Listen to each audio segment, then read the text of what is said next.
Hello everyone, and welcome to the Borderlands 2 two-player 90% tutorial. I'm just Axton. I'll be the host of this game, playing the Gaige character. I'm joined with my co-op partner Deceptix. Hello everyone.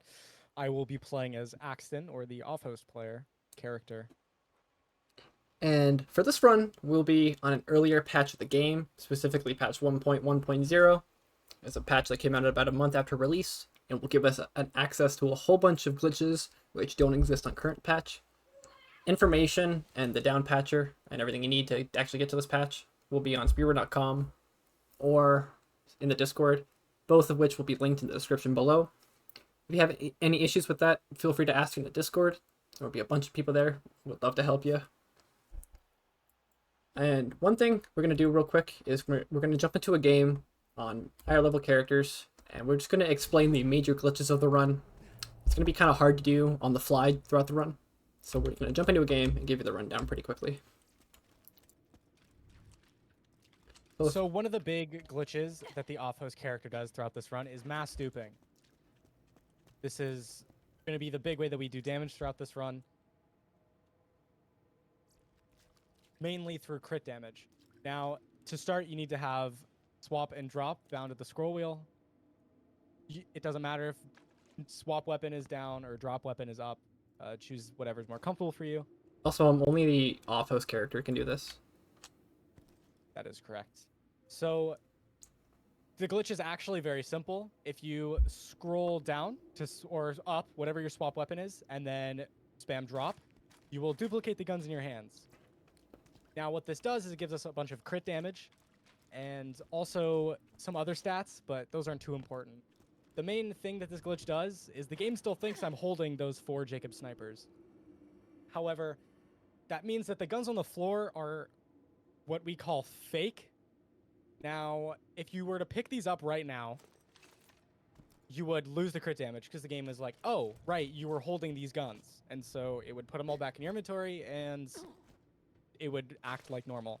However, if you fill your hotbar with random weaponry, like this, and then pick up the guns, they will become what we call real. And you'll maintain the crit damage while also being able to pick up items to be able to dupe once more. Again, this glitch is very simple, but it's pretty crucial that you get comfortable with your keybinds, the swapping, the dropping, all of that, because we use this all the time throughout the run.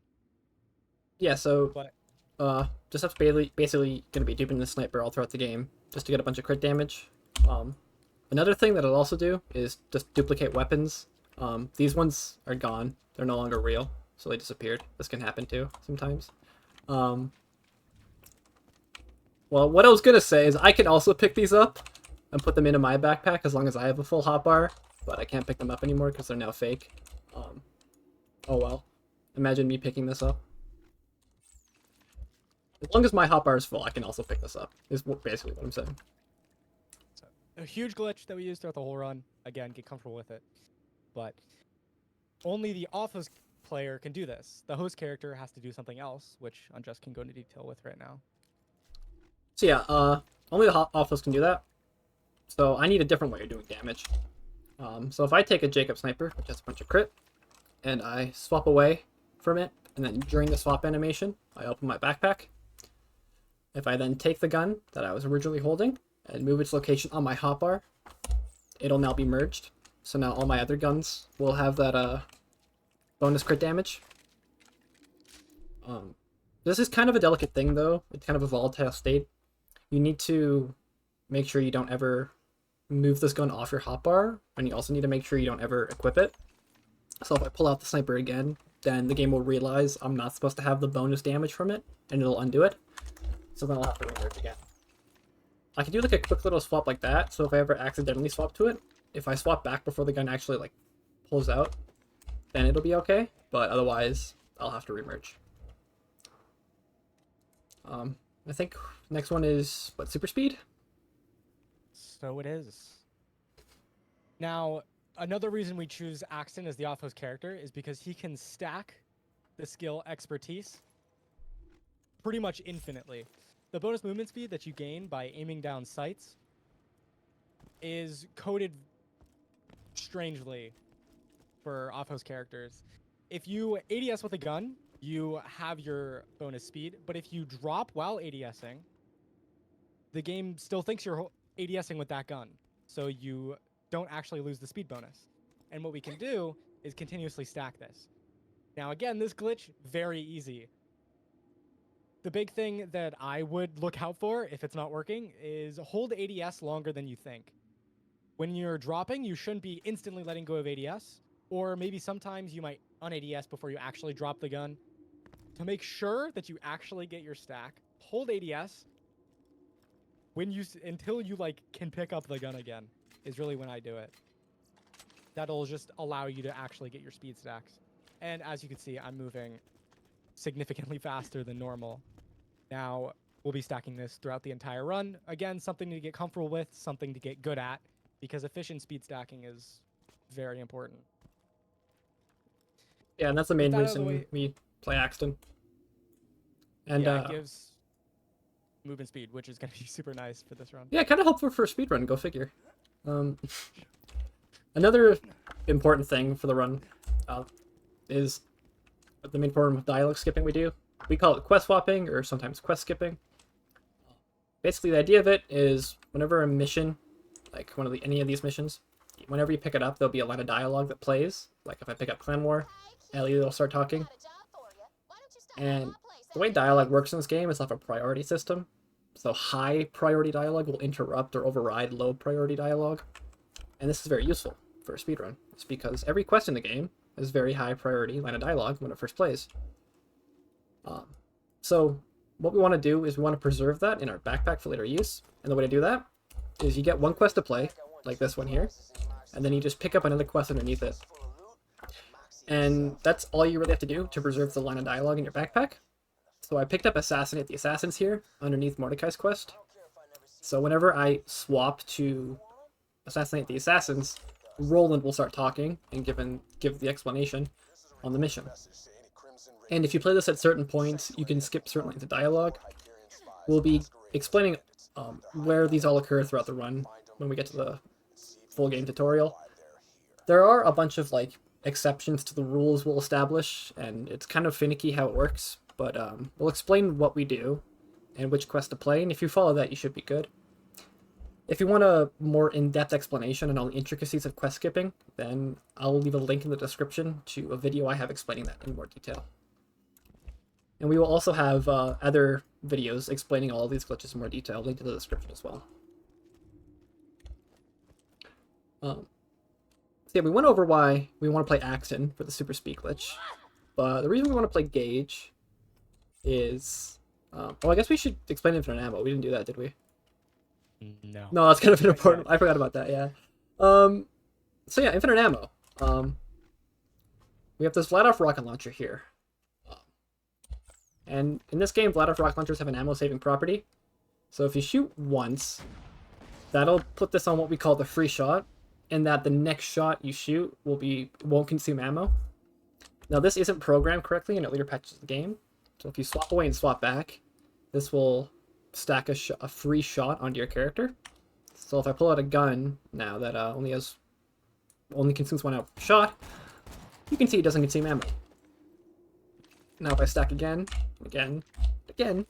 I'll have 4 shots of free ammo. So now if I pull out a quad, which usually consumes 4 ammo per shot, you can see that it no longer consumes ammo. And this is the main way we do damage. This is kind of the main appeal of running Borderlands, is that this glitch is really kind of insane.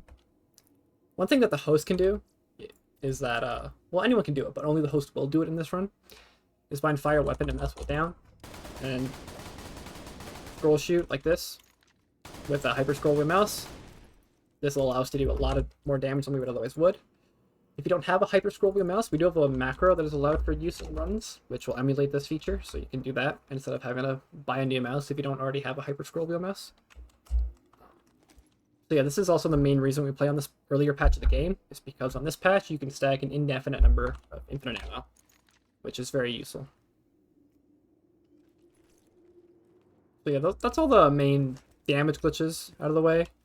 But there's one important thing we still need to go over, which is playing Gaige And the reason we do that is mainly because of the skill here, is Buck Up. Normally this is kind of a whatever skill, it just recharges your shield, but there's a glitch we can do. If I take off my shield, and then we start traveling, if I summon Deathtrap when I see the 4 on my screen, Deathtrap will attempt to buck me up as we travel. So you saw that blue beam there hit me as I left the map, and basically what this will do is it'll mean Buck Up is stacked permanently on my character. So basically my shield is constantly trying to be recharged right now. So if I run over to this barrel here, right, and shoot this, you see my shield recharged instantly. And it is constantly recharging. This shock barrel is doing literally nothing to me. That's because I left the map while Buck Up was being shot at me by Deathtrap. This effect can also be stacked multiple times and be transferred to other characters. So we'll be doing that just for more survivability. And we'll be also using this in tandem with amp shields, which give you bonus damage when your shield is full. So that'll just give the Gaige a little bit more damage throughout the run. Alright, I think that's all the major glitches out of the way. Anything else to Sep, do you think? No, I think we covered it all. We'll get into the actual game. Oh, one thing to note here too is that Badass rank, you're going to have it turned off throughout the run. Or you just have no bonuses. I have no bonuses, but I also turn it off, just because out of habit. But yeah, no Badass rank for this run. So again, if you want any more information on any of those glitches, links in the description. Before we get into the run, I'm going to be just going over one more quick thing, is that you can have DLC installed if you're running this category. Gaige is a DLC character, so you're going to need her for the run. But she comes with some other DLCs, which give you pop-ups at the start of the run when you first open your backpack. Those are a bit annoying and lose a bit of time, so we're going to disable those. So to do that, come into Steam, right-click Borderlands 2, go to Properties, DLC, and you want to uninstall the Collector's Edition pack, Collector's Edition, the Creature Dome, and the Creature Slaughter Dome. Uninstall these 4 DLCs, and those will get rid of the pop-ups. One other thing I would recommend doing is uninstalling Captain Scarlet's DLC. If you ever accidentally travel to Oasis, the starting map for this DLC, then you'll get a cutscene, which it'll be really long. It's like a 30-second cutscene or something, and lose you a bunch of time, and that's just no bad. It's no good. It's really easy to travel to the wrong area, so I would just uninstall it just to avoid making that mistake. And with that out of the way, I think we're going to jump into the run here. You may notice that I have an FPS counter on my screen at the top right. Sep may have one somewhere on his screen. Top right as well. And throughout the run, we're going to be capping our FPS at certain moments because this game plays weird with FPS. So if you have high FPS, it can be bad at some points, and low FPS can also be bad for other reasons. We'll explain the major parts of the run that FPS really affects, but we're probably not going to go over every little detail because most of them save like a second or something. But the start of the run here is one where the host should probably cap, so I'm going to cap to 30, and that just makes so Claptrap doesn't pause as long in between move triggers.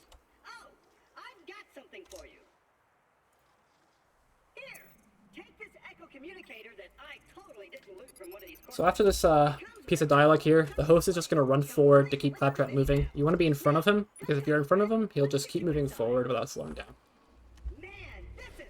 The Offals character at the start is going to drop both weapons out of their hands, and then instantly open your menu, equip the sniper, and now is the time that I like to show that I have Badass rank disabled. And from here, we're going to dupe the starter sniper. So once again, scroll both directions, dupe the gun, and then pick up the guns you dropped previously, the SMG and the assault rifle, and then pick up 2 duping snipers. I'm going to run forward to about this point here to keep Claptrap moving, and then open my inventory and drop this sniper. This one is much better for shooting, and so we're going to want that throughout the early game just to do a bit more damage. Also, normally I would continue running forward here, but for demonstration purposes, we're going to slow down a little bit. Once you catch up to the sniper that your host character dropped, also dupe this one. This time you're going to pick up 3 versions of it, because you want one and the host wants 2 of them. Keeping your inventory as managed as possible is very important for this run, because once your inventory gets messy, things get a lot harder as an off-host character. Right. And so right here, also I dropped my sniper and SMG back there just because I don't use them at any point, basically. That's just one thing. You don't have to worry about that. You can keep them if you want. But right here, once we push Claptrap forward, normally we would just be doing this without slowing down, but we're slowed down here a bit to explain things again. We're going to be doing what's called a dual dupe. Basically, Decep, the Axton character, will spawn with an echo in their backpack, and that's just a line of dialogue, basically. You can play at any point. And we're going to be using that to skip some dialogue up here. However, we also want to use that later. So we're going to do what's called dual duping, which is essentially you start a trade, put the item up for a trade, then start a duel. Then the person who has the echo will play it, and then that person will lose the duel. So you play the echo, which started the dialogue, and then Decep will lose the duel, and since he lost the duel, I will gain the echo, because that's what we put up for a trade. So it's not too complicated. It's like, if you play casually a lot, you might have done this to like dupe a nice weapon or something. But yeah, it goes something like this. When we run forward, Claptrap has this line. I'm going to drop the 2 snipers for the hosts, and then we're going to start a trade request, to which you then put the echo That's up an for echo. duel. Not that. The echo up for duel. And then 3-ish seconds after he says eyes out, you can play the echo. And the off-host character should be the first person to walk out of the bubble. And the host wants to stay inside the bubble until you see the triumph. And then that'll skip Claptrap's dialogue right there like that. So yeah, basically there's a little bubble that comes up, which is like the area of the duel. And the host just wants to stay inside that bubble until you get the little pop-up saying you've triumphed over your teammate. Now before the cutscene, I hit the fast travel through the wall, which is very simple to do. You pretty much just jump on this icicle right here and then run into this corner, just like that. You can see the save symbol in the upper right-hand corner, which is how you know that you've hit the save. And from there, you can turn in the quest after the cutscene.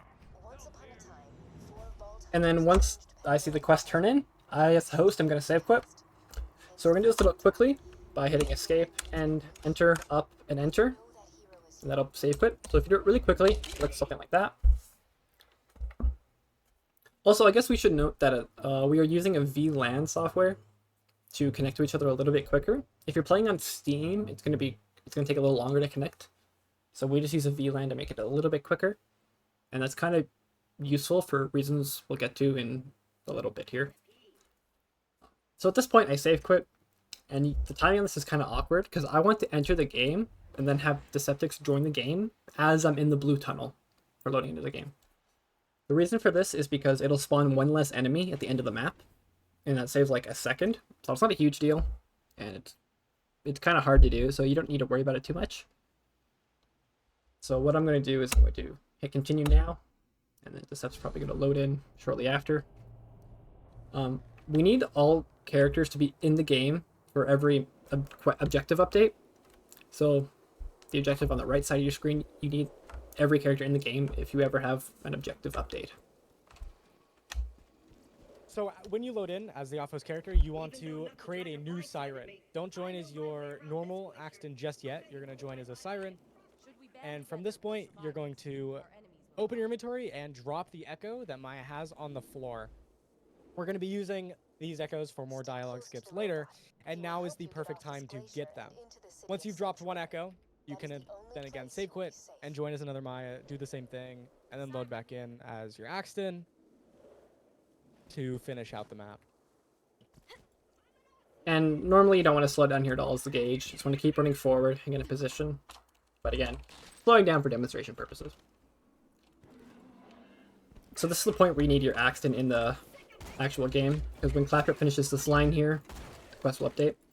And you want to make sure you don't kill this last Monglet until Claptrap stops talking there. Plays as Squire. Protect me, Squire. It's kind of hard to do, but not impossible. So just keep an eye out for that. And just keep working your way through the map. Right here. As the Axton, you're attempting to just catch up to your host character. The best way to do this is by menu jumping whenever you enter your inventory. To do this, just press your inventory key and then the spacebar right after, and you should be able to jump while in your inventory, give you a little bit more distance. But other than that, you're really just duping, making your way over to the next piece of combat. And here, I cleared out the wave of bully monsters early for a bit of XP, plus it's easier to kill them as they're spawning. So my job will be the top 2 spawn holes, and the Decepticons will get the bottom one. And then I'll open Claptrap.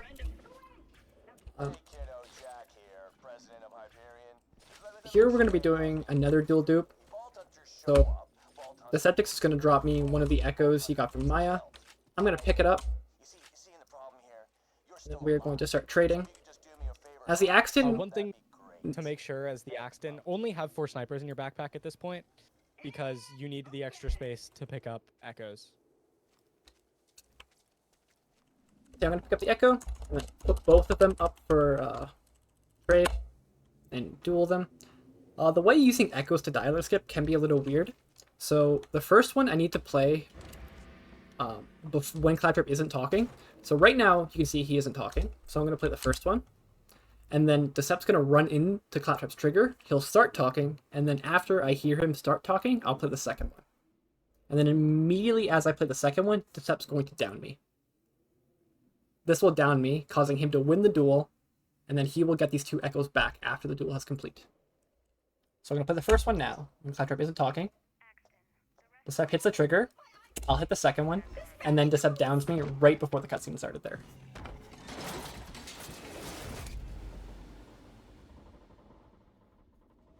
And now we get to fight the first boss.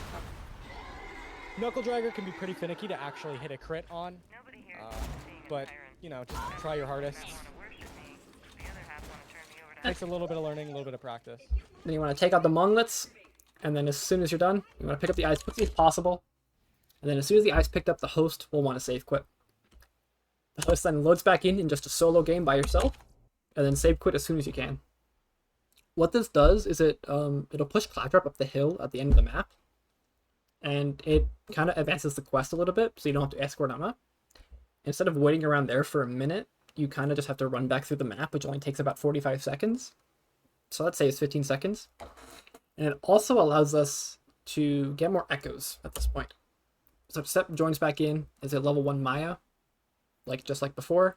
I'm going to wait for him to join as a Maya this time, just so it'll be easier getting the quests, or the echoes rather. And then I'm just going to make my way through the map. Yeah, again, my job is to just join as Mayas and drop echoes. Now, you can technically fit 3 Mayas before Unjust hits the other save in the map, but if you want to play it safe, just drop 2 echoes, and then you're going to wait until your host hits the other save station. So I'm going to hit the save station here, and you don't want this one to be active. And then to activate the fast travel, just jump, which will activate it once again. And then you can save quit and join as another Maya, drop the echo, save quit again, and then join as your Axton. And this is the part where having a VLAN software makes it really trivial. It's impossible to get all these echoes in time if you aren't using a VLAN software. Using Steam is not fast enough at all. So that's the main reason we use it. And there are resources online that can help you set that up. It's not too difficult. But then yeah, your Axton's back in the game. I'm going to just grab the shotgun and then turn into Claptrap. And from here, I'm going to leave the game once the quest has been turned in. This will skip the 5-second travel timer that is present during a co-op game. So normally right here, when I try to travel, there'll be a 5-second countdown if I was in a co-op game, but I'm in a solo game now, so I can just travel instantly. And then as soon as I load in, I'm going to save quit, because again, I need to step in the game for all objective updates, so I'm going to save quit to get him back in quicker. And now we're on the southern shelf. Right here at the start, Claptrap might talk. If he is talking, wait till he shuts up to start moving forward. He can't ever start moving if he's already talking. So whenever he has a move trigger, you want him to be quiet as you hit that trigger, essentially. That's like the only part where you can really do anything about it, though. And now we're going to clear out monglets And the Axton is going to focus solely on killing Rack here for the first bit. I'm going to help a little bit.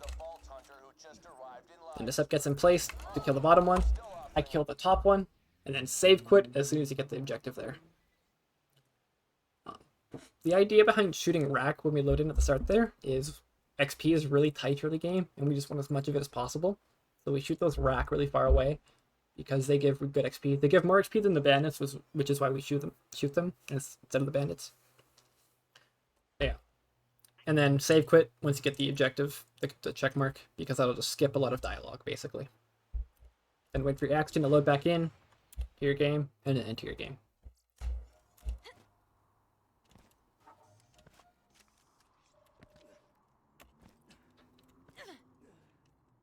This section, I am just going to jump down, run into Liarsburg.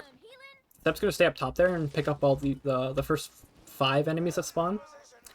And I'm just going to get in position to shoot the Bullymong's on the left side here. And this one guy. Well, 2 guys. And then Just kind of follow the pattern that we do here. It's quite consistent. It's also the easiest way of doing it. It feels nice. It can be very hard to snipe those enemies off host. You can see, I mean, I missed a couple times. Your bullets, most of the time, will not go where you want them to go. It's just an unfortunate side effect of the netcode. And right here, all you have to do is, well, you save quit after you finish that wave fight, get the checkmark again and save quit. And then you just load back in and run all the way back to Hammerlock and start the cutscene. There's one thing that I'll be doing throughout the early game is a glitch called double shotting.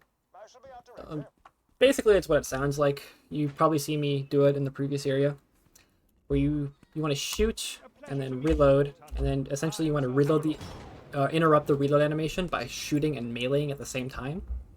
So if you just basically hold shoot, tap reload, and then melee, you can double shot like this. Shoot 2 bullets at the fire rate of 1. That's a little bit of a DPS stuff, which helps throughout the early game. Takes a little bit to get used to do it quickly. And I mess it up all the time still. Once the Hammerlock cutscene ends, you should play the Axton Echo. It's very important that you play the Axton Echo from your backpack, not like a Maya Echo, because we need to use the Maya Echoes in particular for a dialogue skip later on. So yeah, you want to play the Axton Echo. Also, before the cutscene here, you can shoot Rack again for more XP. And then give the eye to Hammerlock as soon as possible. Wait for the check mark, because it takes like a second to show up after you give the eye. And then save quit again. And that'll be the last save quit for a little bit. So this section is when the co-op route really starts to come into play. We'll be splitting up a lot. I got grenades here from the piles, which is really rare actually. We call that early nades. So I'm going to do a grenade jump off the cliff here. In most of your runs, you won't be able to do these grenade jumps, but if you can, it's just, you know, a few second time save, which is nice. So I'm going to run to Hammerlock here, and then merge my one shooting sniper onto the other, and then I'm going to start killing these Bullymongs even before the quest to do it. We want XP again, and this just gives us a bit more XP, because these will respawn once I pick the side mission. Wait to pick up the side mission until you can turn in the main quest, though. So I turn the main quest, and then grab the side mission. Grab Claptrap, and then start doing the side mission. The off-host character should be duping snipers on the way down, and then drop all of the echoes but one on the floor for your host to carry. That's the host job to worry about. And for the second part, the pond here, you want to stand where I am to do this. You don't want to jump down, because jumping down is pretty slow, and you can usually get all the guys to spawn if you stay up top. So right here is something important too. I'm going to turn in this town ain't big enough, and then I'm going to grab Bad Hair Day before I grab Shut the Favors. And that'll just set up a quest swap for later.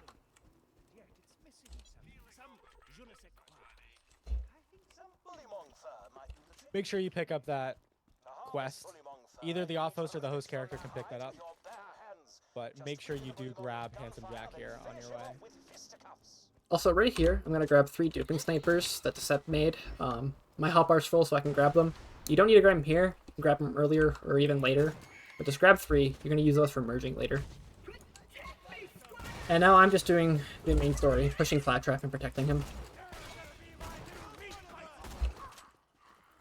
From here, we're going to do 2 grenade jumps to get out of bounds. I'm actually going to take a knee here, I think. No, I'll be fine. So you need to grenade jump onto this platform, and then grenade jump once again onto the glacier above us. Now you can walk directly through this wall. And then you're going to make your way to a new use station behind Bewm. Right over here. Make sure you don't die in the water too early. You need to get up on top of like this platform here in order to hit the save. If you die in the water down there, then you're kind of just lost. No real saving that. And one thing as a gauge here is you want to make sure you are in front of this save station right here before your Axton goes for the death war. Because otherwise you can activate this and he'll spawn back here. Then you just want to keep going with the main quest, protect Claptrap and so on.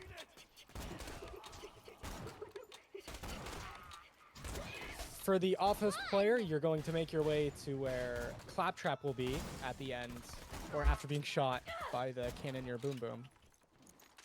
Pretty simple. We're just walking through, shooting some enemies along the way for some XP. Also, just clearing spawns to make sure that the host actually gets the ones they need. I dropped my sniper. Make sure you don't drop your sniper. That could be bad. And then during the fight, you want to position yourself up here on this pillar. Normally, you have to hit Claptrap's trigger down here, so it'll lower the bridge and you can get over. But it's quicker just to do a grenade jump across into the map. Then you have to make sure that you do a tiny bit of backtracking to hit his trigger. And now he'll, basically, that'll skip his animation and he'll just walk right over. Make sure to merge your sniper onto your other one, and then get in position to fight Bewm. One thing to know is that you probably see me drop my weapon and pick it back up. That's just a thing known as drop reloading. Whenever a weapon's on the ground, it'll have a full magazine, and you can pick it back up to skip reloading. So I'm just going to fight Bewm. You should level up off the little Bewm kill to make this a bit easier. Make it a bit easier. And then you want to pick up a grenade mod about 1.5 seconds after killing Bewm, maybe 2 seconds. You can do it later. Later is better than earlier. That'll just skip a line of dialogue that Claptrap usually has. Make sure to run up to him, like run right about there, and then that'll hit his trigger, and then you can shoot him immediately. And then you want to summon Death Trap and get XP for the next little bit here. At this point, you should be near or around Claptrap. If you're not, just make your way over, clear the 3 enemies, and then you can dupe some more snipers for some more crits. Now, this wave fight before Flint can be quite annoying. I suggest using barrels whenever you can, especially if you get fire barrels or shock barrels. Those will always be really good in helping you clear this fight. Or you could just get spawns that don't want anything to do with you. Thanks, guys. Appreciate it. So yeah, I get a little bit of XP after killing Bewm, not too many, not too much. And then I come back here and get a Bully Monk for the side mission Bad Hair Day. I also merge my sniper onto my green AR that you should have at this point. Make it a bit easier. From here, I'm going to do something called chain skip. Just some simple parkour to make it up here faster. I got set on fire. Nice job. And then from here, I like to kill 2 of these enemies, just for some more XP. And then I'll hoist Claptrap. And after I finish getting the 4 fur, I'm going to run all the way back to Liarsburg to turn in the mission. Make sure you buy ammo and grenades before this at this vendor, and then sell till you have 3 snipers, because you won't be duping until you have your 3rd slot again. You can make your way into this arena early by falling through that kind of window next to the vendor, and then you'll just grenade jump over to that platform over there for the Flint fight. One thing to note here is that if the Gaige gets back really early, you can actually softlock by turning in Bad Hair Day to Hammerlock too early. So we usually wait until after the Flint fight to do that, just to avoid the softlock potential. I'm pretty sure the softlock happens if you turn in the quest while Claptrap is talking. So if Claptrap is talking, don't turn in the quest. That's just the way that I think of it. From here, we're not going to kill Captain Flint early. We are instead going to wait a second, attempt to get Fliminip. I kind of just wait for this door to open, and then shoot him in the head. And we'll see if that second Psycho wants to hit it. Nice. There we go. So if you hear Claptrap say, all right, directly after killing Flint, then you know you got it. If not, clear out the rest of the fight. But yeah, this is the point where the host can turn in the quest. Where did you drop the book, by the way? Near Hammerlock. Oh yeah, I have the echoes. Yeah, I forgot to mention, these echoes that your Axton dropped earlier, pick them up. They're essential. I usually do it earlier. I kind of blanked on it, but we're going to use them for dialogue skips later. Now that we are level 6, you want to spec and do expertise, and then just do some expertise stacking. And the Gaige wants to spec into Anarchy. Waiting. Also, after the mission, you'll either want to play Handsome Jack here, or you want to pick up the first Echo. If you have the dialogue preserved for Handsome Jack here in your backpack, play Handsome Jack here. If not, just pick up the first Echo. And then you can pick up these Echoes, the one that spawns right here, and the one that spawns up top there, to skip Claptrap's dialogue. That didn't happen in this run, but normally you can. I think if you watch record, then it'll show you how to do that. And in the Gaige, make sure your sniper's also merged onto your green sniper. And that's Southern Shelf. That's one of the hardest, probably the hardest map in the game, and it comes really early on. Don't be discouraged if you can't do that too quickly. It is really hard to get like the timing right between when you launch Claptrap and having your Axton there at the same point. So don't be discouraged if you can't get that down right away. It's quite difficult. Took us a while as well. So now once you're in Three Hearts Divide, we're going to turn right around, go back to Southern Shelf. We kind of alluded to this earlier, but XP is really tight in the early game. So we're going to backtrack here, because if we backtrack and put this right next to Bewm, we're pretty close at least. And so the Gaige is going to come over here, do grenade jumps to get to Bewm faster, and kill him for a bit more XP. And the Axton's just going to stack expertise while I do this.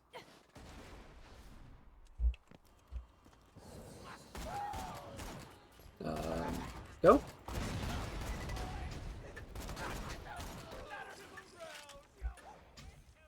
I also try to make sure to grab grenades there if I can, but if you can't, it's just more important to travel that quicker. So then we're going to go back again, get one more kill for more XP, but this time the Axton's going to do it, because the Axton at this point has a lot of speed. You can drop the starter pistol, we don't need that anymore. Make sure you keep the tinderbox though, that'll help for menuing in a bit. We can grenade jump into the arena. Wait till you see Little Bewm, and then you can jump and shoot him in the face, and then you should be able to two-tap Big Bertha. Now, Big Boom's hitbox is pretty finicky, pretty annoying, pretty bad. B-A-D. Bad. Very bad. If you can't get the two-tap right off the bat, my only tip is if you look him in the eyes, straight ahead, and then just shoot a little bit up and to the left. That should be where the crit hitbox is. If not, I don't even know. I hate when I mess that up. So just kind of shoot. Maybe you'll hit crits, maybe not. Yeah, Bewm is really finicky. Yeah, try your best to kill him like right off the bat, like I did there. Now with this map, there is a trigger that we're about to walk into right ahead, and once we do, we're on a time gate. Now you can menu jump into this trigger to spend your skill point, or you can spend it as you load in here to make your life a little bit easier. At this point, I'm going to run ahead, interact on the catcher ride, like repeatedly to skip some dialogue, and then go throughout the rest of the map. Yeah, and I'm just going to run over to the back here and jump into the death plane. There's a save station right up there next to the catcher ride that the step's going to hit, so I'm going to death warp to that. That'll look a little something like this. I'm also going to start speccing into close enough at this point. And then we were repeatedly interacting on the catcher ride until you see the check mark. And then I'm going to make my way to the Hyperion adapter, grab the adapter, and then jump a gap. I'm going to place the adapter here, and then get XP. So from here, you can jump this gap, Now you can either reach this entire corner or land on the bridge. You do what you want, whatever you feel comfortable with. Wait a moment while I hack the catch a ride. And then you're going to make your way over to Sanctuary to interact on the button as soon as you can. Make sure you hit this fast travel while you're on your way there. You'll need that for later. Try requesting another car. So once you hear try requesting another car, you want to wait till Angel stops saying that to enter a car. So you can deploy it and just wait to teleport until she says try requesting another car. Then go into it and get over this gap as fast as possible. And then turn around and go back to get your head. Make sure you spawn a second car over near Sanctuary for your host to teleport to. And then this is just normal story stuff. Make your way to the Echo as quick as possible. If you reach the Echo before Angel starts talking, it'll skip dialogue. And then from here, I'm going to equip the assault rifle and then bind interact to the scroll wheel to skip some dialogue right here. And Now, if go on.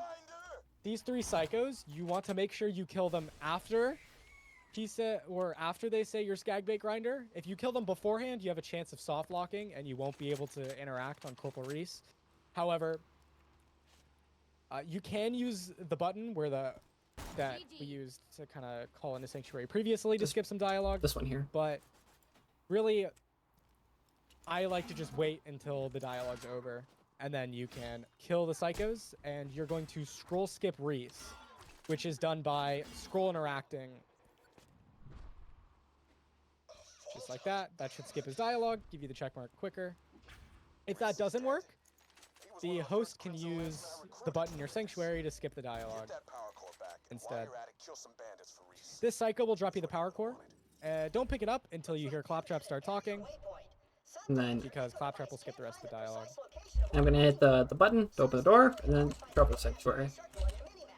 Also, if you didn't catch it there, does that spawn card 2 for me? And I teleported to the second card to get the Sanctuary early. And so right here is where we're gonna play Shielded Favors to skip Lieutenant Davies. That's the quest we preserved earlier. And I'm gonna run forward and cap my FPS while the set turns in the quest. I cap my FPS here to make Jessup move quicker, so once he moves I can uncap. And I'm gonna check for a Jacob Shotgun from this quest. I didn't get it. Keep your eye out for Jacob Shotguns though, we're gonna use those later. As the office player, if you get a Jacob Shotgun, keep it. If you don't, you can throw it out of your inventory.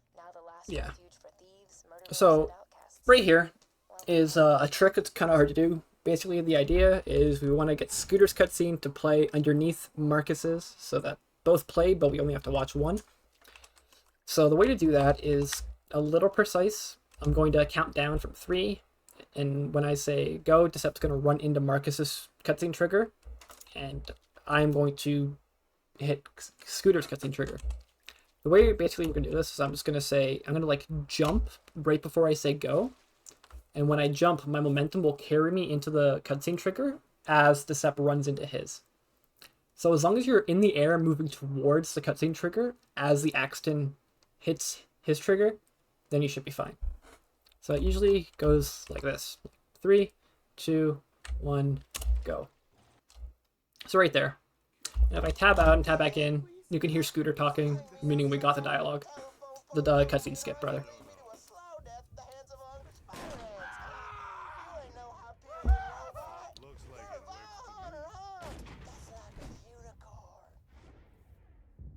Right after this cutscene, you're going to pick up Marcus's quest and the Echo right away.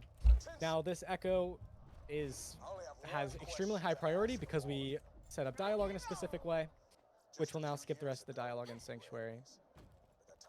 Make sure you don't talk to Scooter, the Gaige character, until you hear Roland start talking. And then you just want to grab everything in the garage and continue with the main quest as quickly as possible. Make sure you buy a grenade SDU here. You're going to want that extra grenade for a skip coming up. And then you'll just make your way back to Marcus and finish out these side quests for Smarsky. I'm going to buy ammo. And then you can check his vendor. Check for shotguns. See if there's a shotgun. I'm going to then make your way back to HQ. Yeah, I'm going to talk to the Crimson Raider and grab the key and then run to fast travel. Once you turn in the quest, the reason we kept the tinderbox is for this, so when you enter the safe, you could just double hit enter, and then you're going to run directly to the bounty board. Yeah. And I'm going to travel here a bit early, so we'll run over to the bounty board and grab the bounty board underneath Scooter's dialogue. So make sure, for one, that Scooter's talking when you grab that quest from the bounty board. And also, you may have noticed something funny there, where your step was in a menu briefly, but it didn't cancel the travel. This is because the game only checks for, if you're in a menu, every travel tick. So every time you hear the number tick over, that's when the game checks. So if you do any menuing in between that, it won't kick you out of the travel. That'll be doing a lot throughout the run. You don't have to do that. It might be a little bit tricky if you're just starting out. So you can just time your travels accordingly and get better at it as you go. From here, we're making our way to Frostburn Canyon. There's not much really to talk about for the movement. Big thing here is if you're level 8, you can, again, just spend your skill point right now, or if you're comfortable with it, you can do a menu jump. This time, I'll show off the menu jump that I would normally do. Just following a simple path here. Run past these enemies. I can menu jump here, spec my skill point, and then just run over to Frostburn. And I'm just going to merge the Duping snipers I got from Decep and get some XP from these bully monks. And it's very important that you be level 8 pretty much at the start of this area. Because the idea is that there's a gun on the ground and the lowest level it can be is level 8. So you want to be level 8 so that you can pick that up and use it immediately. If you're a little bit low, it's okay, but you want to be pretty much level 8 at the start of this area.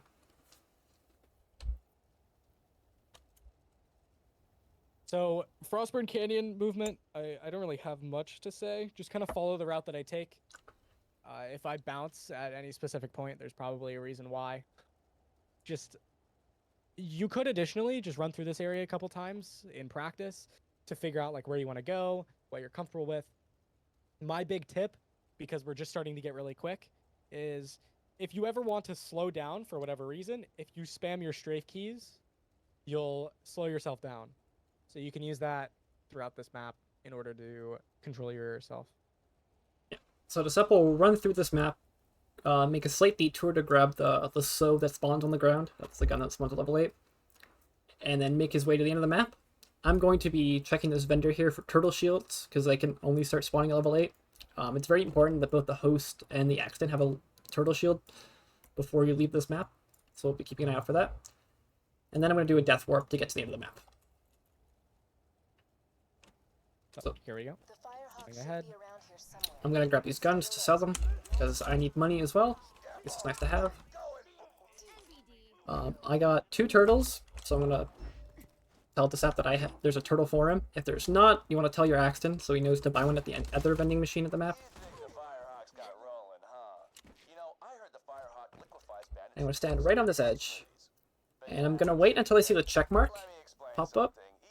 And as soon as I see the check mark pop up, what I'm going to do is run off the map. And that should make it so that I'm in the blue tunnel here as the cutscene starts. And in the cutscene, I'm going to rebind to interact me on mouse wheel down, so I can do a little bit of scroll skipping coming up here. So if you died at the right time, you'll be allowed to move in the this respawn animation here. Directly after the cutscene, you should be playing Assassinate, and then just make a bunch of lassos. You want to make as many as possible, and then revive Lilith, and grab the Eridium.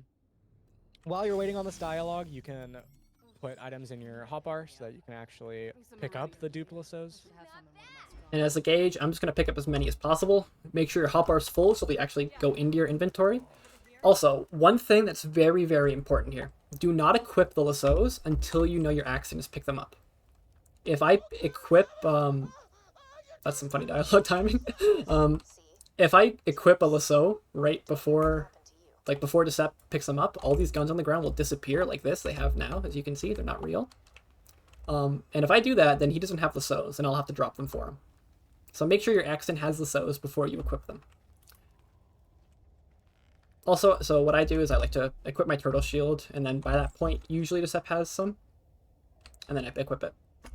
And then I'm going to scroll on Lilith when I give her the Eridium, and that'll skip her dialogue and some animations, and I can start the fight immediately. And now my job is just get XP, or just finish the fight, basically. Finish this wave fight. My job is to get XP. So I'm going to run back through Frostburn Canyon, killing enemies along the way. These two badasses are pretty important to get. One thing to note, the spawn trigger for them is back here. So if you run ahead to kill one, you have to go back to then get the second spawn. Now, if you have anything but dull grip, you can dupe a set of 3 lassos from your hand in order to gain some more accuracy. If you have dull grip on this lasso, don't do that. Do not do what I just did. But because I have Malawan grip, that's fine. And now I'm just going to spend some time clearing out some enemies. I like to stick to this side of this area because the spawns are in better positions for you to actually take them out. More convenient positions, I should say. And one thing I'll be doing throughout this area is inventory reloading. So it achieves the same thing as drop reloading, right? I can just equip a gun from my backpack, and that'll give me a full magazine. I don't want to drop reload at this point, because if I drop reload, then I'll pull out one of my snipers, and that'll undo the merge I have on it. So I'm on badasses now. When you get to badasses, you want to tell your Axton, just so they have a vague idea of how much time they have left to get XP.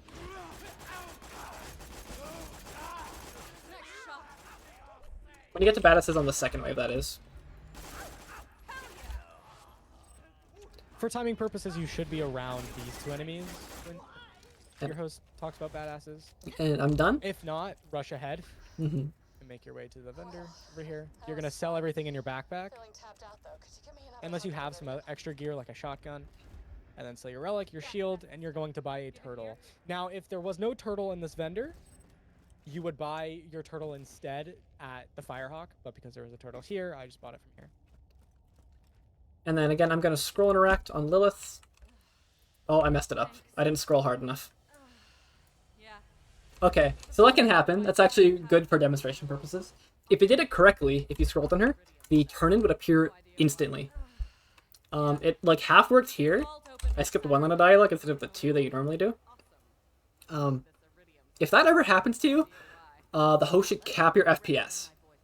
Normally I would cap to 30 here whenever I go for the scroll strats, because capping to 30, it makes it more consistent. So yeah, do that to avoid having what I just had happen. But if you did it correctly, as soon as you start scrolling, the question mark will appear, and I can turn into her between ticks, and we can leave the area. So the step's going to run to 3 Heart Valley, and I'm going to get into a car. I have to wait to get into a car until Lilith says get a vehicle. When she says the word A, that's when you can enter your car. And that'll make sure you get the check mark at the right time.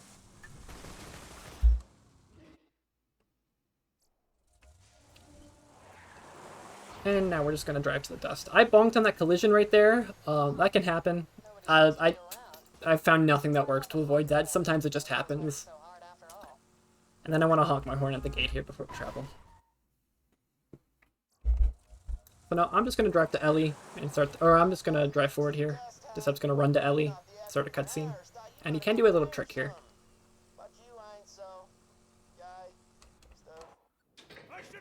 So you can actually talk to Ellie before the cutscene, and if this happens, that'll allow us to preserve a quest that we can use later on. It's a bonus quest you don't need. You don't need it, but it can help for a dialogue skip later. Now, if you do talk to her before the cutscene, she'll skip her own dialogue, which will allow Unjust to kill cars instantly for parts. If you can't talk to her before the cutscene, talk to her after the cutscene, and then pick up too close to skip her dialogue. From here, I'm going to check the Ellie Garage spawn for the Gwen's Head, because that's what we're looking for. Unjust will be checking the rock spawn. Right here. You want to check this spot as a Gaige, and if it's here, you want to say it's at rock, so your Axton knows where the Gwen's Head spawned. That's just a gun that'll give us a bit more crit damage, and it's really good to dupe throughout the run, so that's what the Axton will use, as well as more snipers.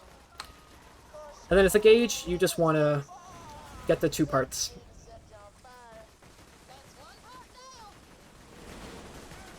Axton might want to clear out some of the spider ant spawns outside of Ellie's, just so you don't bomb lock yourselves.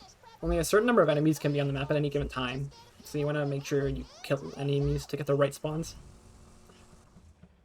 Ow. And Or anything. after I grab the first 2 parts, I'm going to drive to Ellie's, spawn car 2, and then go put car 2 by the exit so we can teleport to it and leave quicker. And this episode's going to go get the last 3 parts. And if you don't already have Gwen's, make sure you check all the locations. So another location is by this pole. I'm gonna kill this car real quick. And I can swap off scroll and rack at this point. Or even earlier. Usually you should do it in Ellie cutscene. Another location is over here by Lynchwood. And if you don't get it here, this is where you would tell your host to teleport to the car. Say I didn't get it there. The last location is over here. Now, if you already have Gwen's head, the off-host player should be the character teleporting to car 2. But if you get it in this spot in particular, the host will be teleporting there. I actually missed my grenade jump. It's at rock, I told you. Try that again. Yeah, I know. Oh, okay. I'm just showing all the spots. Oh, I'm I gonna hit this grenade jump. I spawned a car. All right. So here's where the last spawn would be. I messed up. That's fine. So yeah, I spawned a bandit technical, which will despawn the runner at the start of the map. So normally, I would be getting into a car as the step is trying to travel. But I spawned a car, a bandit technical, which despawned the runner. So that's a good thing to know for your runs, is don't spawn the bandit technical until your Axton is teleported already. In the event that Gaige is to be the one that teleports, you're going to want to teleport to this car station here, to car 2, get out, and then spawn the bandit technical at this car here. At this car station. And if you need to, you can just drive, if you mess up like that. And then I'm just going to honk. That's all I do here, basically. From here, I'm going to dupe the Gwen's head, pick up 3 of them, and then dupe the 3. If you dupe 1 gun out of your hands, you don't actually gain the crit benefits. So I like to dupe 3 items at once, just so I can actually have a stack of Gwen's heads. Which is important because the Gwen's heads will multiply with the crit damage of the snipers. The snipers will add on to one another, and the Gwen's heads will add on to one another, but the Gwen's heads will multiply the sniper crit damage, which is why we want the Gwen's head. During the Badma cutscene, you want to rebind interact to the scroll wheel, and then just take out Badma. And the host wants to cap to 30 FPS here, because that'll make the bridge go down faster. And then as soon as it's down, Interact on that. you can uncap. Scroll down. And just travel into Bloodshot Stronghold. So now we need to be level 10, and we are nowhere near level 10. So we're going to spawn into Bloodshot Stronghold, turn around, and then go kill Badma again. Normally you want to make sure you hit this fast travel station on the first entrance. We didn't there, but normally just run forward a bit and hit that. We have to save quit actually, don't we? How far away are you? I'm a bar and a half. A bar and a half. Yeah, I guess we No, could... I get that. So, after 2 Badma kills, you should be pretty much level 10. If not level 10. Or, if you're not, you should be so close. We are exceptionally low on XP this run. So, if you're really, really low, if you're like 2 bars away, you should just save quit and kill Badma again. It's not that hard if you just get your merges as a host character. But normally, you want to be real close to level 10, and then you travel back to Bloodshot here. You can get the last little bit of XP, like this app's doing for me. And then you can travel to Sanctuary. Make sure you are level 10 before you go back to Sanctuary. It's absolutely essential.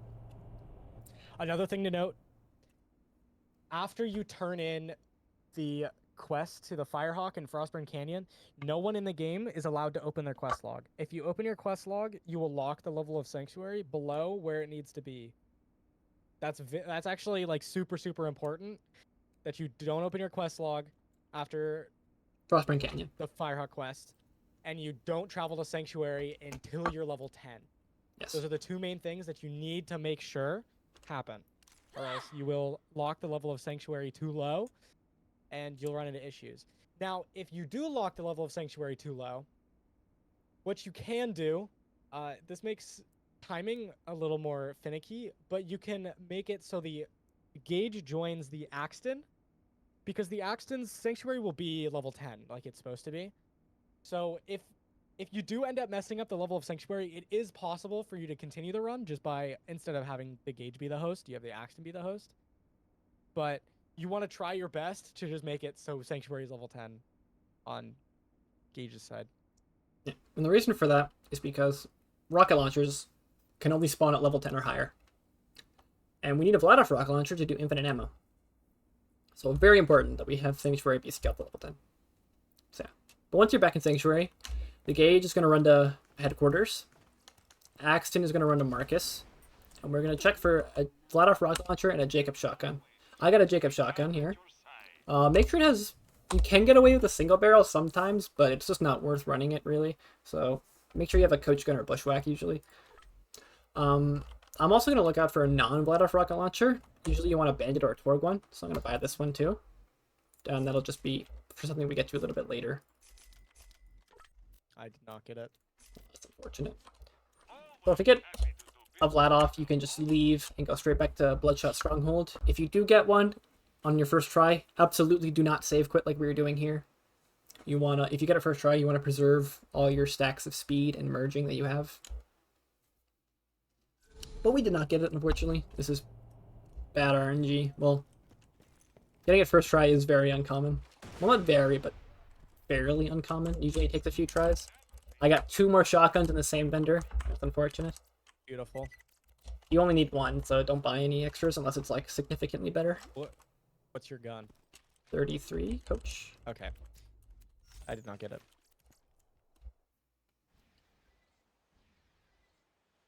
This is the super awesome Omega fun part of any percent runs, RNG. Yeah. Run's not even remotely a good run until you get out of here, because no matter how good your run is, it can just die here from, you know, and there's nothing you can do about it. Nope.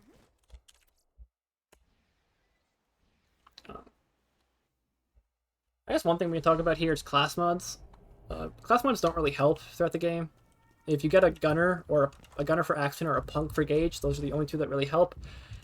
An anarchist mod is like a bit of damage, but it doesn't really change anything because the damage is so insignificant. Nope. See, if you get a punk or a gunner mod, be sure to use those. Those increase your fire rate, which is very nice. You can use like a technophile on Gaige for a bit of shield capacity, but unless it's a punk, it's not that concerning.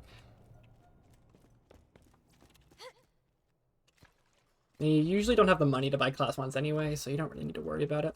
You can always trust the gun at your side. Nope.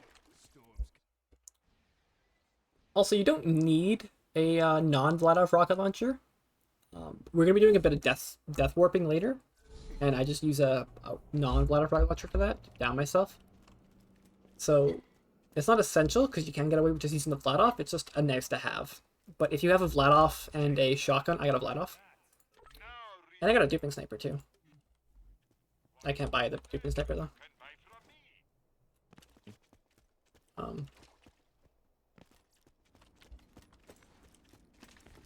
Yeah, it's not essential to have a non-Vladoff rocket launcher. If you have a Vladoff and a Jacob shotgun, you should just leave immediately.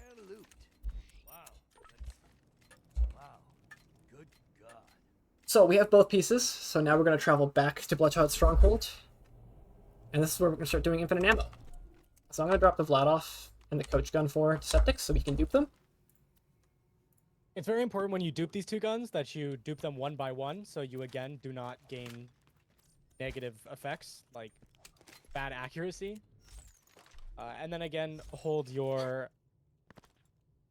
or have a full hotbar before picking up the duped guns. Now, from here, you can either get infinite ammo now, or if you're more comfortable, you can get it after you reach Roland. I'm going to get it now, just to show it off. And because I also want to... Yeah, so if you don't get a rocket launcher, you do need to buy ammo here. That's important. And as a Gaige, I'm gonna rebind to scroll shoot. I'm going to merge and spec my skill points. I'm also gonna pick up all the extra guns just to sell them for a bit more money. Make sure you keep a Vlad though. You're gonna need a Vlad. Make sure you have at least one in your backpack. So we're getting infinite ammo here, just like the way we talked about earlier.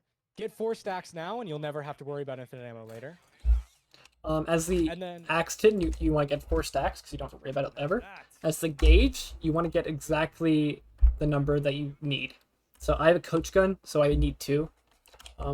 This will just mean you have cooking up trouble for later. It doesn't matter right now, but later on it will be a factor. So Bloodshot Stronghold, I'm going to show you the easiest way of the out of bounds. There's multiple different ways. I'll have some sort of supplementary video showing all the different routes here, but I'm going to show you like the basic route, the one that you should probably learn first. You should absolutely learn first. I'm going to stress that point. So one thing to note is I will be capping my FPS in a couple points. I'm not going to describe it because I want to describe other things that's going on, but keep note of what my frame rate looks like as I'm doing this skip. So Bloodshot Stronghold running directly through. Don't worry about those enemies. Throw your turret on top of this crate right there. That should hold aggro, hopefully. And then from here, you're going to grenade jump onto this ledge up here. And then you're going to jump across to this platform. From there, you're going to make your way over here. Now, it's important to note that this grate does not have collision. You will fall directly through it. Right back if you fall through this crate. So stay away from that. And just kind of follow the route I'm taking. Now, you can't actually fall back and down. You're on the pipe, so don't worry about that happening. Just gonna jump on this platform. And then from here, you're gonna jump in this direction. So just jump over here. You should jump the gap. And then you're gonna do one more grenade jump. Get back and down right here.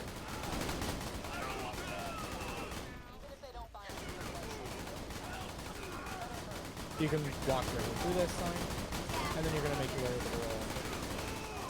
And my whole job, or the Gaige's whole job for this area, is just to get XP.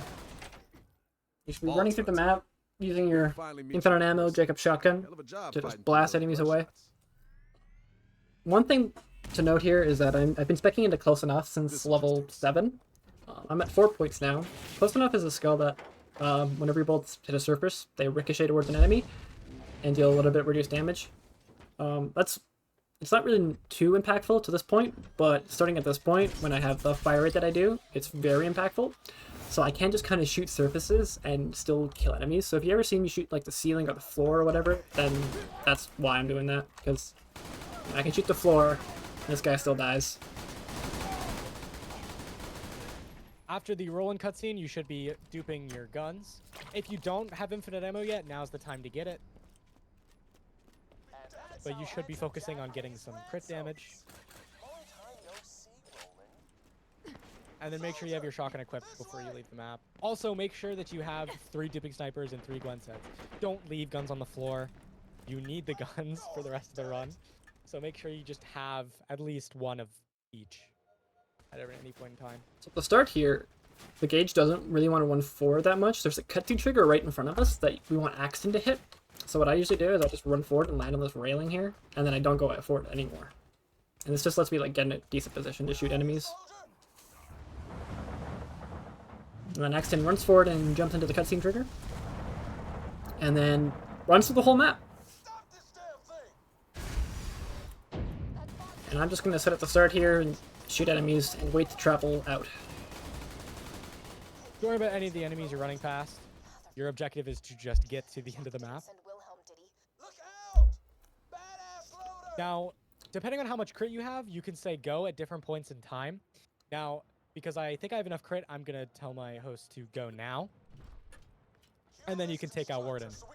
If you're not comfortable with how much crit you have, you can always kill Warden and then tell your host to travel. But as you get better, you'll slowly understand when you should be traveling. And then you want to travel back immediately. The idea behind this travel out is that usually a whole bunch of loaders spawn after you kill Warden, but there are no objectives tied to it, so if you travel out and travel back, you can run through the whole map again, and that's quicker than doing the wave fight, because we have Axton super speed, of course. And then Axton turns in, and we go back to Sanctuary. So an easy way to travel to Sanctuary is by pressing home and the down arrow. Now, if you're on a one-way travel, you'll automatically highlight Oasis because you don't have a or you'll automatically highlight the uppermost travel because you don't have a Bloodshot Ramparts travel to highlight. But for most other fast travels in this run, you're going to press home and then the down arrow to highlight Sanctuary. And then from there, you can hit the spacebar or enter to travel there. You only have to hit... And we're once again going to travel or turn in to roll into between ticks. Yeah, and if you're on... That's for off-host. If you're on-host, Sanctuary will just be at the top. So you can just hit home, enter from any fast travel to Sanctuary. Because hitting end will put you at the bottom, hitting home will put you at the top. So Sanctuary, this Sanctuary travel is very simple. We're just going to run up, grenade jump up to Roland, and then turn in, or not turn in, grab Lilith's quests. The host is going to travel out at some point in between there, and you're supposed to grab Lilith's quests in between ticks. Again, if you're not comfortable with that, you can travel directly after, but this is pretty much what it should look like. Grenade jump here. Going to Three Horns Divide. Way up. Handsome Jack is gonna kill us all unless you can stop it. Just like that. Fire gun already. Here, Axton's Now going we're to run to Tundra. Running to Tundra. And I'm just going to kill some bully mongs for some XP.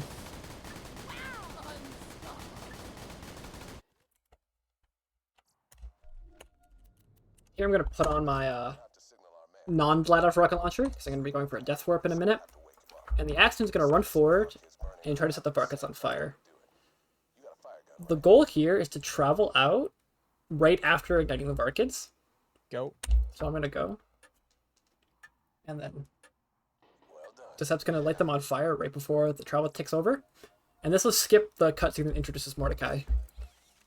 Usually, you have to watch the cutscene of him waking up. That's really slow. So we travel out at the right time, and then we can go back in. So my timing for shooting the fire melons there is whenever you hear the tick for 2 seconds left remaining. That'll make sure that you set them on fire at the right time. Yeah, and if you mess it up, don't cancel the travel. Just travel out and travel back, and then try it again. So right here, I'm going to take a very specific path because Unjust is going to do a death warp here, which is why he bought a launcher that wasn't the Vladov. Again, you could just use the Vladov rocket launcher here, but if you have the money and the ability or the luck to get a other launcher, then it's very nice to have. Just follow the route I take. There's one very important thing to do that I'll point out when we get there. So pretty much we're just taking this path throughout the side. I'm gonna run Hitting like this save right here. And I'm gonna run like 3 steps forward and then down myself and die immediately. You have to move forward a little bit, otherwise it won't work. Make sure you walk around here to skip this save station because you want Unjust to spawn over there or your host to spawn over there, not at this travel. And then you can just make your way to Tina, and we're gonna line up for Tina talk, to which you can talk to her before the cutscene. It's not all that difficult, but it'll definitely probably take a couple attempts, some practice. But just walk up to her and hopefully talk to her before the cutscene plays. If that doesn't work, you can interact to the scroll wheel and attempt to talk to her directly after the cutscene. If not, you'll have to wait a little longer for her to kind of talk and ramble forever. Otherwise, you'll wait a bit after this cutscene. Gaige just wants to follow my route here, up these rocks. And then grab No Hard Feelings right about there. And that should skip the rest of the Badonkadonks dialogue. So Gaige, you should be in position to grab that first one, and you want to grab the second Badonkadonk as quickly as possible. Ideally, you get it underneath Will's dialogue here, and so this quest will skip the rest of Tina's dialogue. And then your job from there is to actually go finish Will's quest. You just want to run all the way over to the other side of the map and finish that mission. As the Axton, you're just duping. You need a lot more crit damage, especially if you had to save quit for RNG. Right now is the time that you kind of catch up on your missing stacks. Squishy, squishy, squishy. Oh, damn, you looking good, ladies. And then before the door completely opens, you want to play Cult Following. while no one is talking, pick up the Knock-Knocks and grab Tina's quest. That's important that you grab that. Make sure you play that quest when no one is talking. That's very important. And then you can use a turret here to block yourself, because if you climb a ladder with speed, you can fling off of it. Throwing your turret up here will block you from being able to actually fling, which is very, very nice. And then again, dupe, stack speed if you want. Just all of the off-host stuff that you need. Engage, you want to just finish this quest and turn it as quick as possible. The reason we're doing this quest is because it has a chance to give us a really good Jacob shotgun, like you see on my screen right here. I got a bushwhack. So that's the whole idea. We want an upgrade for the shotgun at some point, and so doing this quest just gives us a very high chance to get one.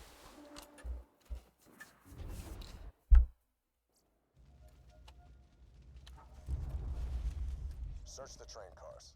End of the line is just, I don't know, running to the end. Make sure you hit that trigger right there, and then you can trigger the card open. You can menu jump. You see what gun you got. And right here, I cap my FPS while Wilhelm dies, so the power core doesn't go flying off. I'm sorry, but you killed Wilhelm. Holy hell, Jack doesn't stand a chance. And then normally here, I would travel to Three Horns Divide right as Roland says chance, which gives you enough time to pick up the power core. You can also just pick up the power core and then run back to the fast travel if you're more comfortable with that. Alright, so right here is kind of a weird thing. Yeah, it's kind of hard to explain exactly why it works, but you don't really need to know why it works, you just need to know how to do it. So this is where we're going to be using the echoes that we got from the first section of the game. We're going to be using those to skip dialogue, but you have to play them in a very specific way. So when you spawn back to Three Horns Divide, after Wilhelm, make sure you go to Three Horns Divide, not Sanctuary. The quest says to go to Sanctuary, but traveling to Three Horns Divide and then running back is actually quicker. So what we're going to do here is Decept's going to run back to Sanctuary. I'm going to make sure I have grenades. So I'm going to run to the ammo station, buy grenades, and also going to go into my backpack and hit page up to sort my backpack. I have class mods here, as you can see, which are going to sort above the echoes, which can be an issue. So if you have class mods or shields or skins, they will sort above the echoes. So you can either just drop them, get rid of them, or you can sell them in the vendor that you buy grenades from, which is probably what I'll do. And then the idea is, as soon as we spawn back into Sanctuary, I'm going to open my backpack and play an echo immediately. I want to play it as quickly as possible because I want to get it before any dialogue plays. What's then going to happen is Decept's going to hit a trigger, which will cause some dialogue to play. Well, actually, Angel will just start talking, regardless of what you do. And then Decept's going to play the second echo to interrupt Angel. Then he's going to turn in a quest, and I'm going to play the third echo. And basically the idea of that is that it'll transfer the high priority of that quest's dialogue, and it'll take it and transfer it onto the echo. And the echo we have, which is Maya's echo, is just a really long, uninterrupted piece of dialogue. And if we do it in the right way, the quest dialogue, that its priority will be transferred onto the echo, which is just a really long line of dialogue, and that'll just skip a whole bunch of dialogue. This is what we call a sequence skip, which is nothing like a sequence skip in any other game, but that's the terminology that's stuck for it. That might be kind of confusing to explain or to understand. It's not too bad, it's just playing echoes at precise times. So yeah. So it's gonna run. Buy grenades, sell these stuff I don't need, and sort my backpack. It's important that the off-host player also sorts their backpack. Again, class mods and random other things will sort above. Just be wary of that. So as quickly as possible, play an echo. Angel starts talking. I'm gonna play my echo. I'm going to Turn in the quest. I'm going to grenade jump into this corner to hit the trigger, and then play the third echo. So now normally, there's supposed to be a whole bunch of dialogue playing here, but it's all getting interrupted by Maya.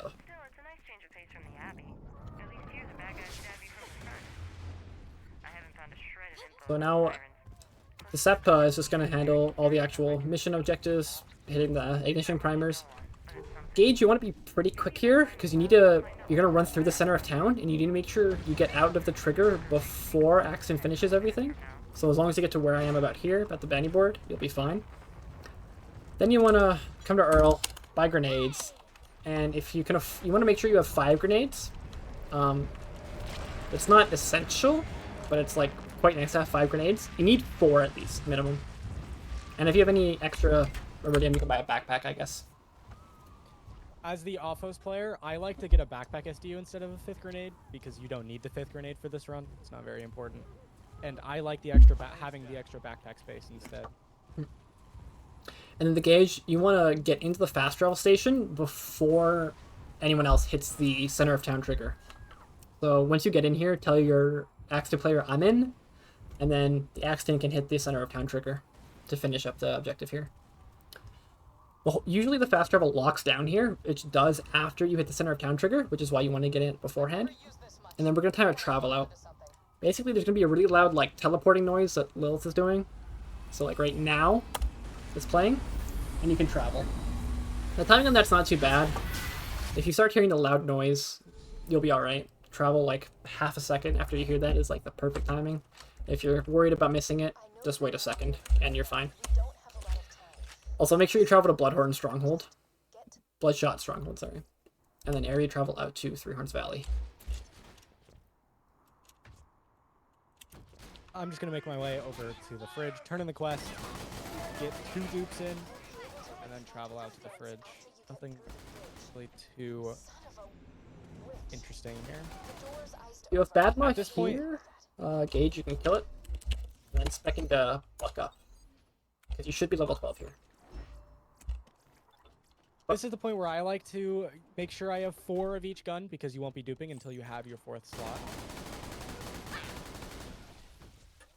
Oh, and it's really important here that when you're you start getting Buck Up at this point.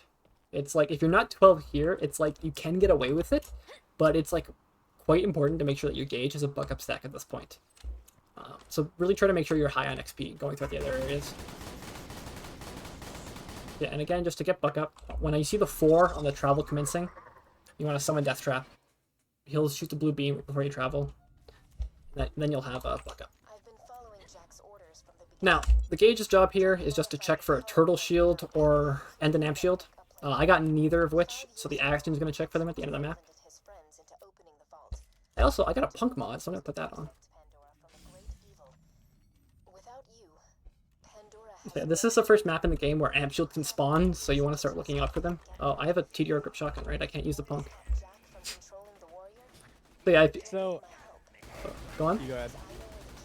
Alright, yeah, just quick note. I have 1 mag in my shotgun, and the punk will always remove 1 ammo from your magazine.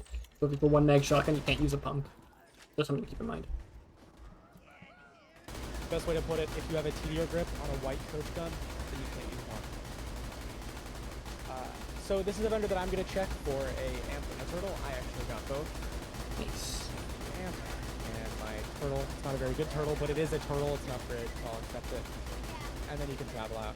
If I don't explicitly state this is the movement, just kind of follow what I do. I mean, there's not really much for me to explain, really. It's just follow what I do and get more comfortable with kind of the terrain that you find.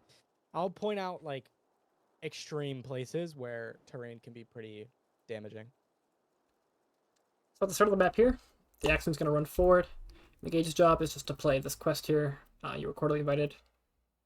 Basically, you don't need to play it immediately. I usually wait till I see the Axton run by me before I start playing it. But yeah. Usually play it immediately. It goes kind of funny because the distortion from Thang Prey coming in. And the Gaige's job is just to get to the fast travel as quickly as possible and interact on it. I like to jump and interact on it so I don't enter it. And then if you didn't get a turtle or an amp, you can check for one here. 73-63. Good enough. It's not bad. You don't need to kill that constructor there, but I like to just for a little bit more XP. And then from here, just clear out the Thresher's health pool. And then I'm going to travel as the Thresher is jumping back like that.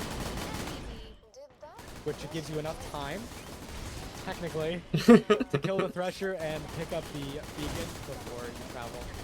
I Pretty unlucky there. But that's fine. You could just travel right after. Fast travel unit from the moon base. And it's Too like, big of a deal. as a Gaige, you do not want to go for a buck up stack there in that map, even if you have Death Trap. You're going to want to give buck up to Axton here in the next area. You know the hero's gonna win. So this map, the Seps is going to run straight to Overlook, do a little menu jump to take off his shield so I can start stacking buck up on him. You don't have to do the menu jump. If you don't feel comfortable doing it, that's okay. You can just take it off whenever you feel alright with it. The Gaige's job here is to get into a car and drive to the Hyperion Bridge fast travel, so we can teleport to that for later. One thing we probably should have mentioned earlier is that getting a catapult technical is actually faster than getting any other car in the game. So I got a catapult technical there. You should be getting it every single time you go into a car. The menuing can be kind of awkward doing it quickly, but you'll get used to it. And here, we travel into Holy Spirits, and I give the Septics buck up. Right here, what we're going to be doing is we're going to be traveling from the Holy Spirits. We're going to be traveling in and out of it. This will do something called Overlook skip. So the Sep's going to run up to the beacon and repair it as I travel out. And you should get the check mark if you time it correctly. I don't know if that one worked. I think it did, but We'll see. It's a basically, good thing to note. If you're repairing the beacon after you hear the tick for 3, it probably didn't work. That was a good example of probably didn't work. That's not going to work. Go again. so you want to get the check mark for repairing the beacon, and then you want to leave the into the Holy Spirits. And you want to do this just over and over again. This is called Overlook skip. What it does is skip the whole wave fight that normally occurs here. The idea behind it is that there's a failsafe in the game that if the beacon is broken 7 times, it will reach an invulnerable state. This is just to avoid having players get stuck, because it can be kind of difficult, especially in later playthroughs of the game, doing this area. So they want to make sure that you can't get stuck here. So they make the beacon invulnerable if it breaks 7 times. If you then, once it's invulnerable, if you then leave the map and come back in again, the objective will just complete. And you will have successfully defended the beacon without fighting a single enemy. That's what we do here. It is much, much faster than actually doing the fight, even if it is kind of boring. But it gives us a good chance to stack buck up on the Axton, because there's not really a good place to do it later in the game, because we're so split up all the time. So yeah, timing the travel for this can be a little bit awkward. Like the Sep said, as long as you interact with it while before the travel tick for 3 ticks over, it should be alright.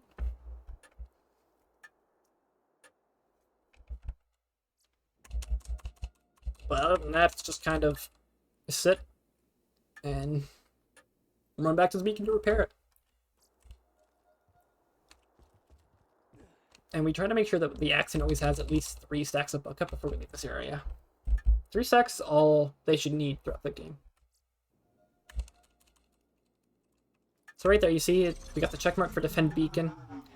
And now when we travel back in, Angel will start talking. The fast travel has landed. Give me a So yeah, there's Overlook done. calibrated to Sanctuary's new position. And right here, I usually run like inside the gates of Overlook. And if I have a turtle for Deceptics, I'll give it to him. I have a gunner here, so I'll drop that for him. Go quickly. Oh my goodness, you have a lot of stuff. How much stuff do you have? Okay, hold on. I'm sorry. Yeah, that's what I need. My backpack is now full because of this. I don't Alright. have DT even, but Oh, okay. yeah, if I had Death Trap at this point, I would give him another stack of buck up, but I don't. After you get the check mark for completion and you run back, you're gonna hit the save. If you don't have an upgraded shotgun, you can check that vendor. We actually got an upgrade here, but you know we have a bushwhack. I'm not gonna worry about it. You want to make sure the save is opening. While that's happening, you can drop the various gear that you need back over here. We kind of like to just trade gear over there. Pretty simple. And then once again, travel to Sanctuary by hitting home to arrow down. So I do have Death Trap. Let's grab all your stuff. I can't use the punk crate. I gotta stop equipping that. I don't have backpack space. Okay. Get rid of this. Sorry. Let's. My class mods. Okay. Unbelievable. So at this point, Sanctuary becomes kind of weird in some of the travels because there's so many side missions we're going to be picking up. So there's a little bit of routing involved with Sanctuary. It's not just grab the main quest. So what's going to happen here is Decept's going to go turn in the main quest and then grab Tannis quests and then grab Marcus. What I'm going to do is I'm going to get ready to travel, but I want to also be able to travel and then grab Won't Get Fooled Again during travel ticks. So I want to get as close as possible to Won't Get Fooled Again. So I'm actually going to throw a grenade at my feet, take like one step back, and then enter the menu. This will mean that the grenade pushes me back while keeping me in the menu, so I can just get closer to the mission. Then Decept's going to tell me to travel at a certain point, and then we're going to attempt to grab the missions in between travel ticks while the main quest dialogue is playing. So we'll preserve all the side quests in our backpack for later. So that should go something like this. Runs. And I'm going to travel to Hyperion Bridge, which is why I got that one earlier. The completionist in me is like, yeah! We'd all be dead if it weren't for you. But we need a plan. Jack's getting closer and closer to digging up the warrior, and we still don't know where he's got the vault key stashed. You should be saying go as you walk through the doorway, Damn it, we and that'll give you enough time to do everything else. And we got the quest between things. If you need to take a little bit more time to grab the quests, then do that by all means. And right here is where I'm going to be equipping the launcher I got earlier again. And Decept's going to run straight to Wildlife. It is very, very important to note here that you need to buy, so you have 4 grenades. You need at least 4 entering this map. If you have a 5th one, great, but it's not essential. So Wildlife is kind of a difficult map. It's probably one of the more difficult ones nowadays. The first thing we're going to do is a glitch known as car stress. I guess it's not really glitch, it's kind of just a exploit, whatever you want to call it. It's pretty much the main reason I got a launcher, is because I want to down myself and then land on Deceptic's head as I do it. So I'm going to like jump and then shoot myself just on his head basically as I do it. Not going to do it yet, but when we get going I will. This is so that I can actually land on his head, because if I do it right now, I'll just bounce off, as you can see. And if I go down, that won't happen. What he's going to do is, after I get on his head, I'm going to tell him to go. He's going to play In Memoriam to skip a bit of dialogue before he moves.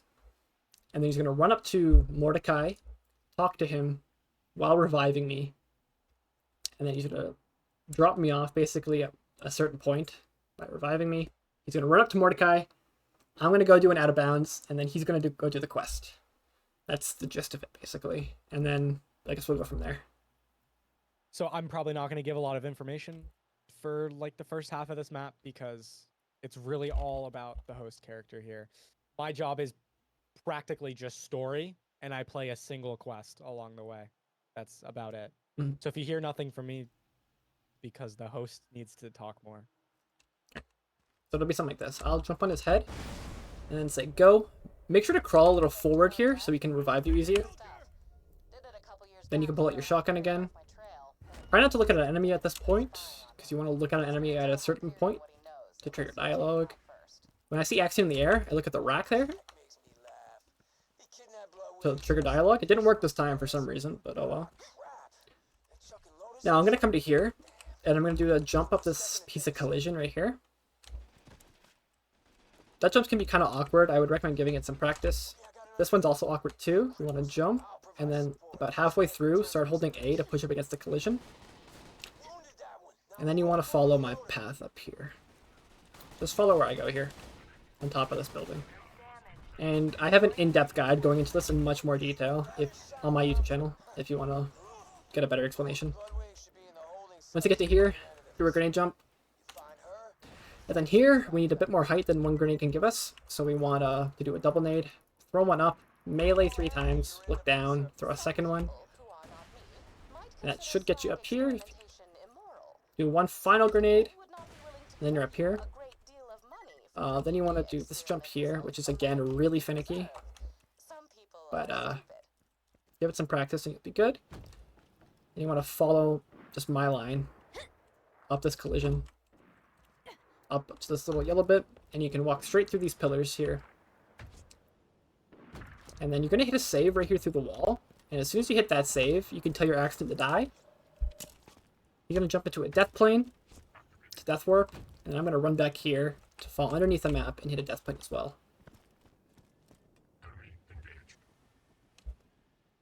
So from this point, I'm going to do an out of bounds to get back to where the feather is.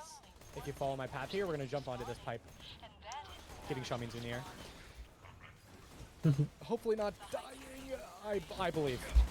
I believe. You jump on this pipe, you're going to jump up here, and then you're going to jump a gap in this direction to land on this set of rocks, and then you're going to jump again in this direction. Drop your weapons! To land across on this set of rocks. Now, don't fall down here, or else you'll be stuck back in bounds. You want to follow this rock path, and you're going to do a grenade jump around this corner to land on a ledge that looks like this, but on the opposite side. Not worth it! Just like that. Land here. You can back this up if you land down here by grenade jumping to where I am, but just try and land here. At this point, you need to cap to 30, and you're going to jump onto this, I don't know what this object is, this thing, and then you're going to jump again onto this platform up here. And then you can Don't go back cap up bounds whatever yet. you want past 30. And then you'll sit and wait. Nope. Oh, thanks, Claptrap. There's a dialogue that I was supposed to play. I appreciate it. So yeah, normally I would spawn right back in. I would grab grenades from these crates immediately, and then I'm going to be doing an out of bounds to get into Bloodwing's arena. Usually you can take the elevator in casual. This isn't all players trigger though, and having all players be here is quite a pain, as you can imagine. So what I'm going to do is spawn back in, grab grenades, and then jump in this crate to do a grenade jump, get back in bounds. Now this is kind of weird because you can't actually see the platform you're standing on, because there's this platform here which isn't actually solid but has a texture. So what I usually do for this is I like to jump forward down to this platform here, straight forward, land on this little ledge, and then at this point we're going to be running and falling into this building over here. I like to just run and fall off and move a little bit to the left as I start falling to land on this yellow bit here. Don't go too far forward. This wall right here, or the ceiling, isn't actually solid, so you'll fall back in bounds if you go too far. And then now from here, we're going to be doing a little bit of a strafe jump to get in the arena. It's kind of hard, because we're jumping through this wall that isn't solid. You can't actually see where you're going. It's not too bad, though. If you just run and jump, wait like a little bit till you're at the apex of your jump, and start strafing left into this pipe here. You do it every time. It's not too bad. Again, I have a in-depth guide on my channel for the Gaige half of this out of bounds. So if you want to do the on-host character, I would recommend watching that first. Then you can come back in bounds, and you don't want to go too far forward here, because there's a cutscene trigger right directly in front of us. And that cutscene trigger is always active regardless of the mission progress.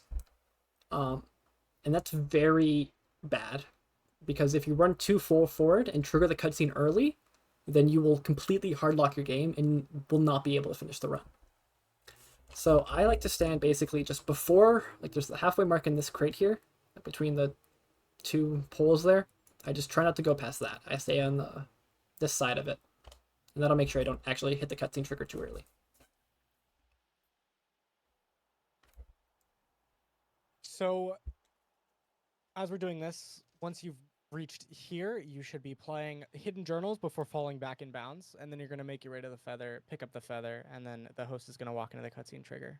So, play hidden journals, fall back in bounds. There's the first check mark. Now I want to wait for the second check mark until I run forward. Pick up the feather, and then the host can walk into the cutscene.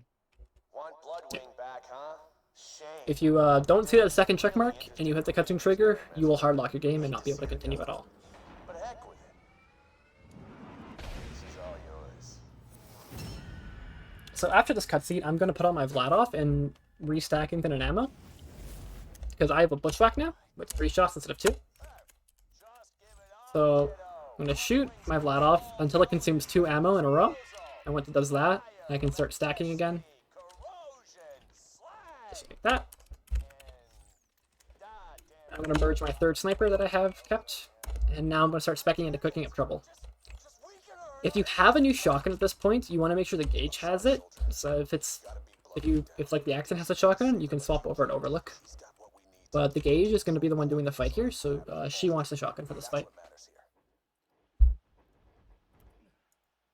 So yeah, it's going to be the Bloodwing fight. You want to spam jump. Like once you start to hear Jack say like fire, you can start jumping. And then when you see Bloodwing like take damage like that, you want to stop jumping so she goes into her cycle. Then start jumping again. And then when she like does her little animation of taking damage there, stop and start again. This will just put Bloodwing in a like the jumping makes it so Bloodwing will stop moving, so you can kill her easier.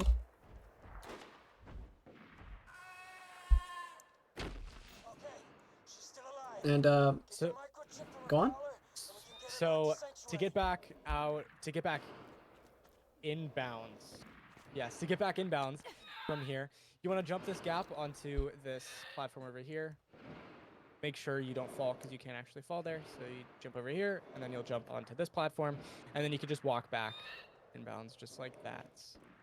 You'll be doing that as the Gaige takes care of Bloodwing.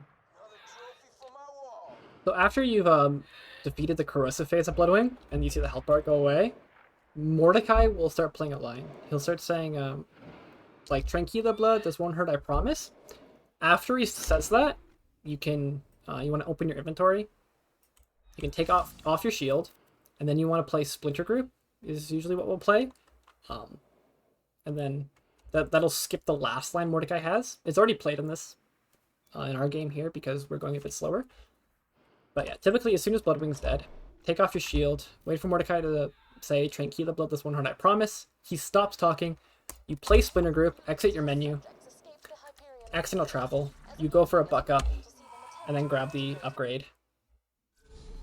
And that usually skips on a dialogue. The Axton, wait a sec till wait like a couple seconds after you hear the quest play before, or not a couple seconds. Wait like a second after the quest plays before traveling to give your host enough time to exit their menu. Yeah, if you do it immediately, Gaige will still be in a menu and I'll cancel the travel. Alright, so now we're back in Sanctuary. And again, it's gonna be kind of funky. Right now, what's gonna happen is Decept's gonna run to Claptrap, give him the upgrade, and the Gaige is going to run to HQ. And on the way, the Gaige is going to interact on the new U station. That'll trigger Claptrap's line of dialogue, which just explains what the new U station is. And that's tutorial dialogue, which has very high priority. So that'll skip Claptrap's line about, you know, Minion, what are you doing when you give him the upgrade? One thing to note is that the Gaige, you're going to want to jump and be in the air when you interact on it. Because if you interact while on the ground, you'll go into the menu. That's a bit slower. So you want to jump, interact on the new U machine, and then grenade jump into HQ. And while I'm doing that, Decept's going to run the Claptrap. And then afterward, I'm going to turn in the mission, and then grab Mordecai's quest, grab the note from Roland, and grab Lilith's quest afterward. Decept's going to travel, and then run and grab Bounty Board. So that should look something like this.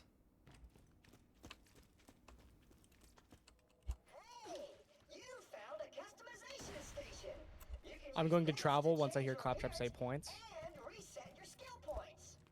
Great. That's not the right spot. Claptrap can get us through the Angels. Hyperion Bridge. Take this note to 1,000. Oh, I messed up. You're going to deliver that That's fine. note to It a happens. bandit leader. I don't think we got the Bounty Board quest there. Because I don't think Roland was talking. Yeah, we don't have good bad Mordecai. That's okay. So Yeah, that's fine. Right. Around it. right there, Roland has 2 lines, right? Right when you turn in the mission, he'll say, take this note to 1,000 cuts, which is a really short line.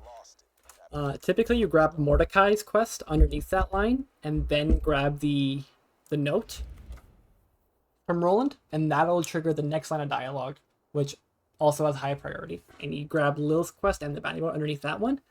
We messed it up a little bit, so we don't have the goods about the Mordecai for later use, but that's okay. We'll show you where to play it that we normally would, and then in your runs you should still have it. So we travel to Hyperion Bridge here. I'm going to equip my turtle shield, or equip my flat off rocket or my bandit launcher again, so I can down myself. At the start of this map, I want to play Mine on Mine as soon as I load in, and then Deceptix can start running forward. Decep's just gonna run through the map, hit triggers along the way, and I'm just gonna run to this cliff and do a death warp. I'm going to try and down myself before I die though, and that'll preserve anarchy, which is why I put on the launcher. For this fight, you're going to get various different spawns, and then, more importantly, you'll get 3 badass marauders. Those 3 badass marauders are what you need to focus. So, I like to just sit down here, use my turret to hold smacker up top. Actually getting very bad spawns here. There's the second badass marauder. At that point, your Gaige should be here, bail you out, to which you can then leave. The badass Goliaths don't need to be killed until the whole fight's over. So kind of just kill them while you're waiting for other spawns to happen. And take out like the ones that actually matter between the waves. On the last wave, I'm gonna come up here and focus these Goliaths first, and then focus the midget psychos that spawn. And then after the fight, you want to play animal rights when Brick is saying, "You killed some of my best men to get to me." During that line, play animal rights. And I'll skip the dialogue. After this cutscene, Decep's going to give Brick the note, and then I'm going to wait for him to start chuckling and to play Won't Get Fooled Again. So he says, huh, play Won't Get Fooled Again, and then I'm going to drop the shotgun for Decep to do. It is absolutely essential that you play Won't Get Fooled Again here. Won't Get Fooled Again is very high priority, and so it skips us like the 4 lines of dialogue that normally occur at the end of the map here, or at the end of the room here. And then I'm just going to grab my shotgun again from Decep. And now we both have the shotgun. And now we're trying to get Brick to the end of the map. So just kill the loaders as quickly as possible. And keep it moving. Nice terrain. Did you just proxy off the map? Literally never done that. That's funny. Great. Alright, I'll just chill here, I guess. Yeah. Normally I'd be the one killing the warloader, but I guess that's not happening. Oh well. Right here, I'm going to do just a couple grenade jumps while Brick's moving, so I can check this chest up here. You don't have to. It usually doesn't have anything. And if it did, it's like quite high level, so it might not even be useful. Gives you something to do. And then I come up to this top spot here as the Gaige. This is my spot to watch. Axton can kind of handle everything else.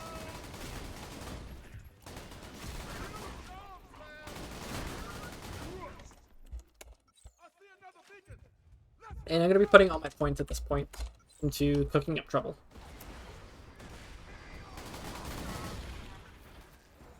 Try and fit some dupes in between waiting for Brick to walk between the beacons. You know, it's always nice to get crit whenever you can without losing time, so that you had it when you need it. Right here, I'm going to body block Brick so he doesn't go to the backside here, away from where he needs to be. We got a loader right where we want it to be, so we're not going to kill that one. We're going to leave it there, so Brick focuses that guy, because that's closer to where he needs to be later. And then I'm going to... Well, that's perfect. Usually I try to body block him so he stays closer to here. Also, I got a turtle. once you hit level 15, put on your new amp. And you can be checking the vendor stations for new shields at this point. Yeah, an extra aside for this fight over here, there's 9 spawns. So the 9th spawn is the last one before Brick will start leaving, which helps, especially when you're body blocking. At this point, I kill one badass, then say go. And that should give me enough time to kill the other badass while Unjust hits the final trigger in the map and gets another stack of buck up. So yeah, right there, you saw me, I took off my shield, then entered the fast travel station, and then I fast traveled, summoned Death Trap on 4, and then I kept running backward towards Brick. There's a trigger you have to hit after killing the final badass. So Decep kills the final badass, and then I travel and then run into the trigger at the end of the map. If you don't hit that trigger, the mission will not be ready to turn in, and you'll have to go back to 1,000 cuts. So this Sanctuary is pretty simple, actually. Yeah, just grabbing a couple quests. I'm gonna grenade jump into HQ, pick up some quests in between ticks. Again, very, very simple. So it looks like this. Not really much else to compensate on. To be honest, I got no idea how to get past a door You need to pick up. You need to pick up Roland, then Brick, then Lilith right there before traveling out. And then just make your way to Opportunity. It's a fine day, full of opportunity. Got a new shield. This is a good vendor to check for shields in, if you have the time to. It has like level 17 stuff, which is pretty good. So this map is Opportunity. It is one of the quickest maps in the game. And there's info kiosks we have to interact on to copy Jack's voice that plays from them. And each time you play it, there's a line of dialogue that plays. And if you hit them in a certain order, you can skip dialogue. You have to hit them in a very specific way, though. So we'll do our best to explain it. On speedrun.com, I have a list of all the dialogue skips. I have notes for it, and the notes explain when to hit the buttons here. So if you need help with this dialogue skip, refer to those. But basically the idea is that Decept's going to run to the body double, kill the body double, pick up the pocket watch, interact on the info kiosk. I'm going to hit the info kiosk over here. Decept's going to hit the next info kiosk. I'll hit mine. Then Decept will hit his next one. I'm not going to hit mine at that point. When Decept hits the next info kiosk after that, I'll hit mine. And that should skip all the dialogue in the correct way. So it's Axton hits the first one, Gaige hits hers, Axton hits his second one, Gaige hit hers, Axton hits his third one, then his fourth one, and then Gaige hits hers again. So it should go like this. To breach the final door to my chambers, you'll need to be Jack. I'm gonna That means passing a keep grenade jumping. Running to downstairs mine. is pretty finicky, so slow yourself down for some help. Kill Jack here. Pick up the pocket watch. You need to interact on this info kiosk twice. Then I hit mine, The next one you would also have to hit twice. and I'm gonna hit mine. And then from here on out, you can just press them once to get the dialogue to play. So press that one once, I'm gonna wait, this info kiosk once, then I hit mine. and that should allow me to place the pocket watch instantly. Now from here, I'm going to play home movies, broadcasting a 24-hour I'm gonna- and that we'll skip the rest of the dialogue. I'm gonna grenade jump back to the start, travel immediately, Testing one. and the pocket watch should appear before you travel out. So yeah, let's There's up. the animation of the pocket watch sliding into the machine. If the pocket watch is not all the way in on the fourth tick, it's not going to work. So tell your host to travel again. That's the big thing there for timing. Yeah, that map's pretty quick. Again, refer to the dialogue notes if you forget how to do that one. So next mission is Bunker, and there's a huge, like, really long dialogue at the start of the mission that you have to wait for before talking to Claptrap. So what we're going to do is Decept's going to go turn in the main mission, and I'm going to travel to Overlook. For this one, I travel right as I hear the grenade explode. And you want to make sure you go to Overlook. This is it, everybody. At this point in the run, there should be 2 missions at the Overlook bounty board. So I can spawn in, travel back to Sanctuary immediately, and Decept will grab the missions here under dialogue. If you need a shotgun, you can check the gun vendor there for a shotgun. We have an upgraded one already, so we're not going to check for it. And then when we spawn back in, I'm going to immediately travel to Thousand Cuts, and Decept is going to talk to Claptrap. It may take some Make sure you talk to him within the last travel tick, because you want him to still be talking when you travel away. And make sure you talk to him exactly once. Right here, Decept's going to run Once to you talk Claptrap, to- and then play Rocco's Modern Strife. As soon as I hear Claptrap start talking again, I'm going to pick up the Fen Slab Tower. That'll skip all of Claptrap's dialogue, so we can move faster and open the door. I'm gonna call it a door instantly. Right here, I'm going to do another Death Warp. I'm going to run and jump down here onto this little platform you can stand on. It's just a bit closer to Death Plane. When Decept hits the second save in that area, it's like halfway up the hill, I'm going to Death Warp. So right about now, I'm going to Death Warp. Make sure to down myself before I do, so I preserve my energy, and I should spawn here. This will just help make sure we get the spawns we need. Throwing your turret out can help you. First of all, get spawns. Second of all, maybe aggro some of the spawns. And here the Gaige is going to want to kill as many things as possible. You need to kill the 2 surveyors that spawn to get the badass constructor spawn. So once we get the badass constructor spawn, you don't have to worry about kills too much. I usually back up and go for a black up stack here after the surveyors are dead. You could shoot through the shield on badass constructors quite easily. Don't really need to worry about that. Then just run past these 3 soldiers, hopefully not Oh, dying, that was close. and then traveling to bunker.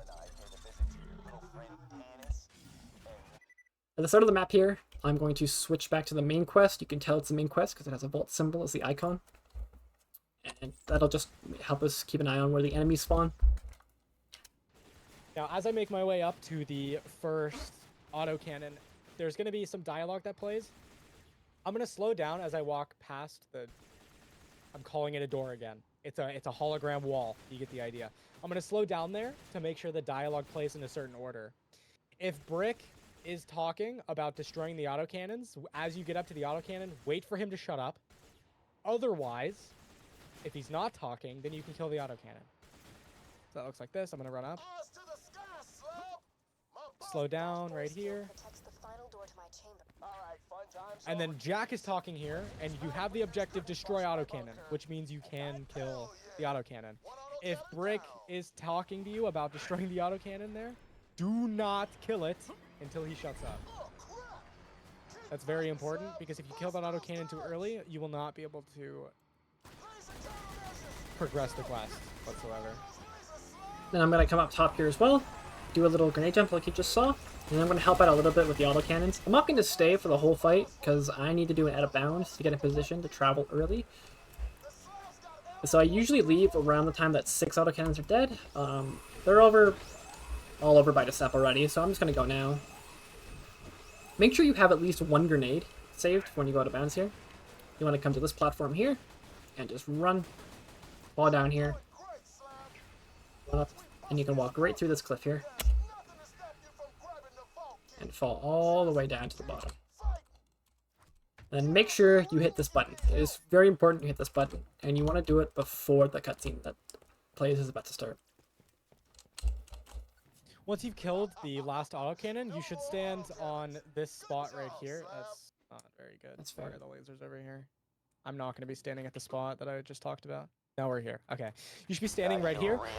This should give you a consistent bunker pattern. Sometimes bunker says no and decides to make the consistent thing not consistent. Yeah, usually if you stand in that spot, bunker will behave correctly, but sometimes he'll just fly around for like 20 seconds and you'll lose time because of it. It's pretty much RNG, but standing there usually makes it consistent. So bunker will show up, hopefully show you the crit spot, to which you should then shoot, and clear bunker's health bar. And then you can jump down to the vendor, sell the extra trash in your backpack, maybe buy some grenades or something if you need it.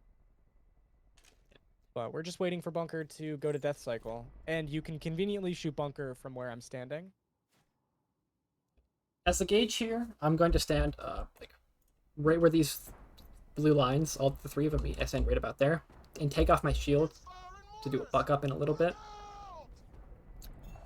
And then get ready to play Hyperion Contract when Roland stops talking. So he stops talking, and I play the quest. And then I tell the host to throw a grenade now. Then I travel, do a grenade jump, and after I see the check mark, I'll hit this button. So, the idea there, behind me doing the out of bounds and doing a dialogue skip and everything, is that the elevator is, you're supposed to ride the elevator all the way down, and you have to hit the button on the elevator, because there's a trigger to do that. But the game can't actually tell where the elevator is, right?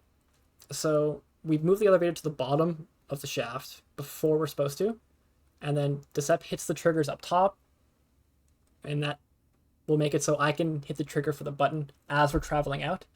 So you don't have to ride the elevator all the way down. You can just hit the elevator when it's at the bottom as opposed to being at the top.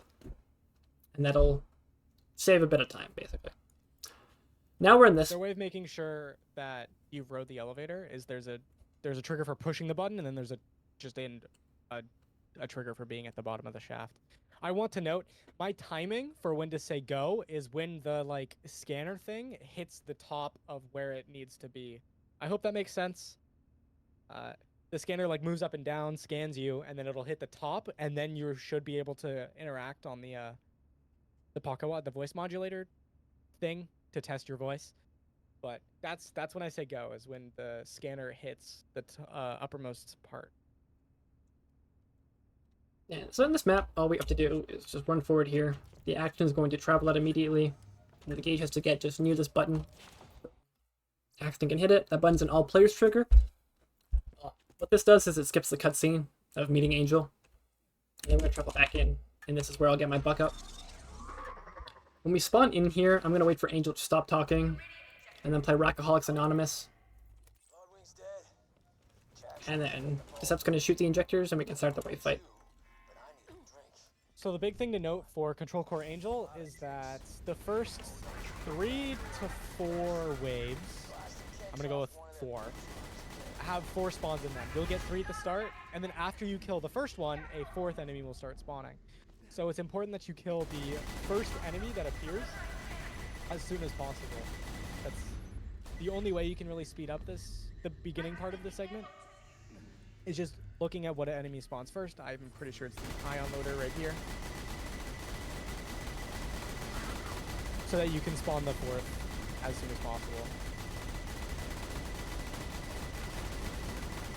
Once you hit level 17, the Gaige, you're going to want to start speccing into Unstoppable Force. This is a kill skill, which just gives you a better movement speed when you kill an enemy. After this wave of spawns is when Roland's going to show up, and he's going to say his line of dialogue. When he stops talking, I'm going to play Safe and Sound.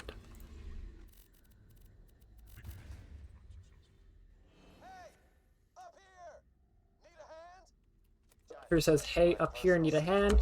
I play Safe and Sound. And I'll skip a bit of dialogue, get to the next wave a bit earlier.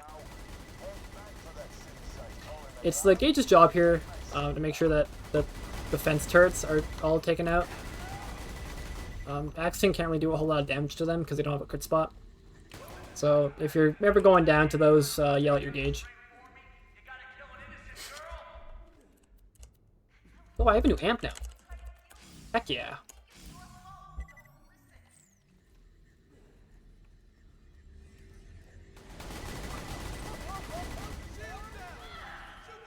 So after you destroy the injector, Roland will come into the ground here, and he'll start following the host. So the host is going to want to lead him to where he has to be for the next point, which is just over here. For reference, that's the door where we came in right there, and we want to be at this pillar right here. We want to be on the right side of that pillar. So he has to be about right there after this wave, so I try to put him in that spot. That's close enough.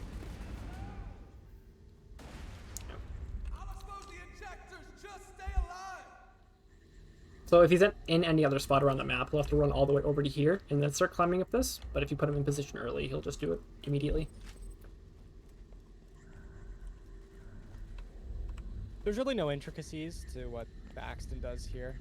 Just kind of duping in between waves, making sure you're killing enemies. You're the big damage dealer, so that's really your job. Except for turrets, because turrets don't have a crit spot.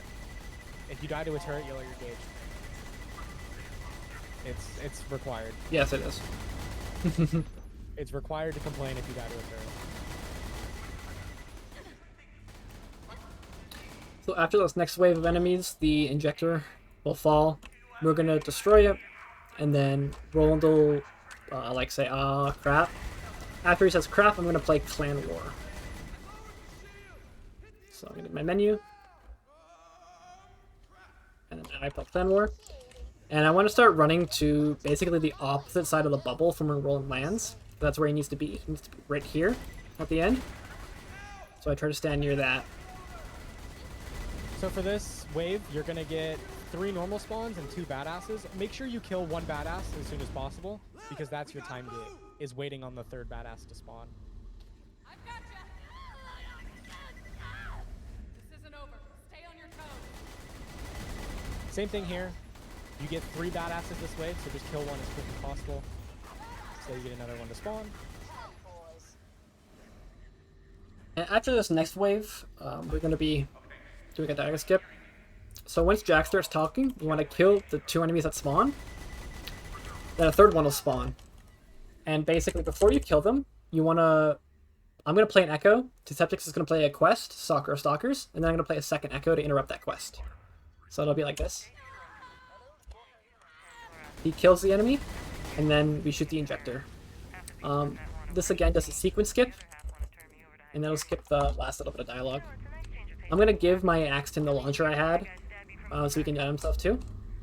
If you don't have a launcher, then the Axton will have to use the light off. And then right when Angel's portrait goes away up there, I'm going to tell Axton to go.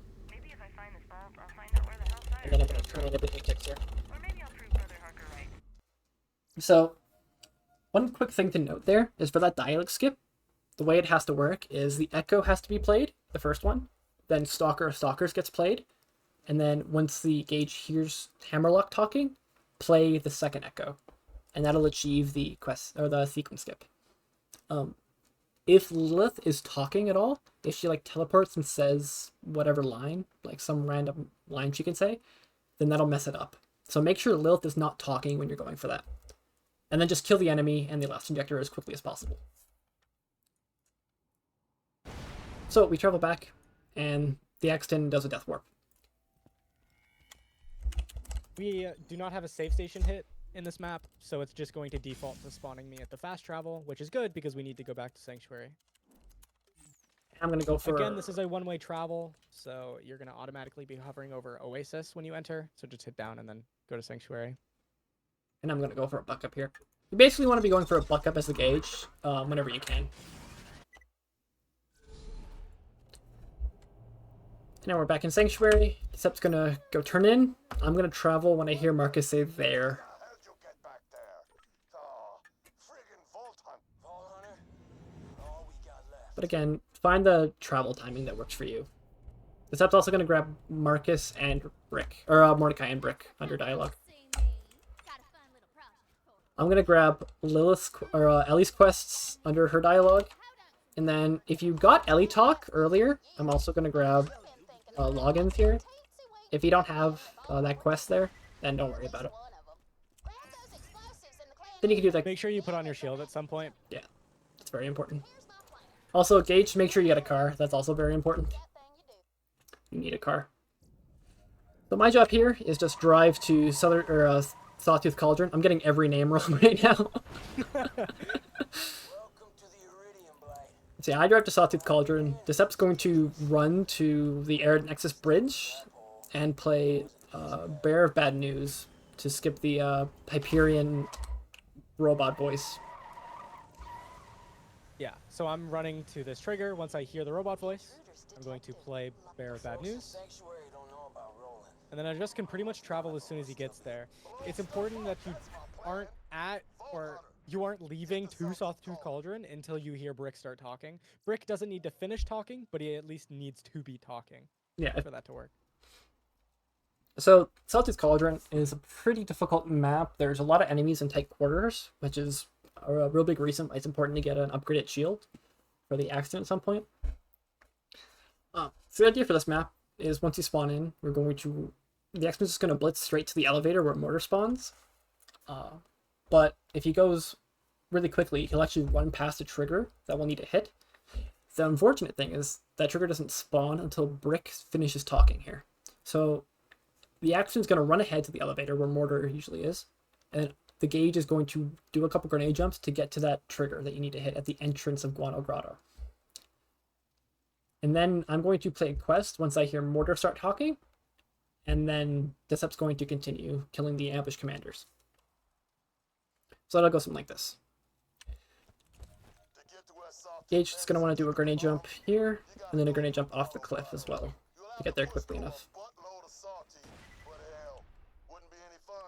You'll definitely want to slow down at certain points throughout this movement as the Axton, just so you don't like fly off the ground. And then you're going to take out the ambush commanders in this order. Run over to this area. You will either get 2 or 3 spawns, and then you can bait the swing out of the last commander and shoot him in the face. Throw your turret on the floor to draw aggro, and then you're going to do a grenade jump up here. during this line of dialogue, you want to play the good, the bad, the Mordecai. I'm going to play too close for missiles here because we messed up the dialogue skip earlier. But normally, during Brick's line there, play the good, the bad, the Mordecai. I had Tiny Tina riding piggyback, right? Throwing grenades at the Sawtooth while I And then you can hit an invisible trigger over there. I'll go back and show you what my lineup is in a second here. But I need to make sure I get the sequence skip to work just by killing Boombringer. And once you see the check mark, you should be good. My lineup for this is the trigger is above this texture rock right here. If you jump from here, you'll hit it. So what I like to do is just line up my corner like this and jump like that. And you should hit it 100% of the time like that.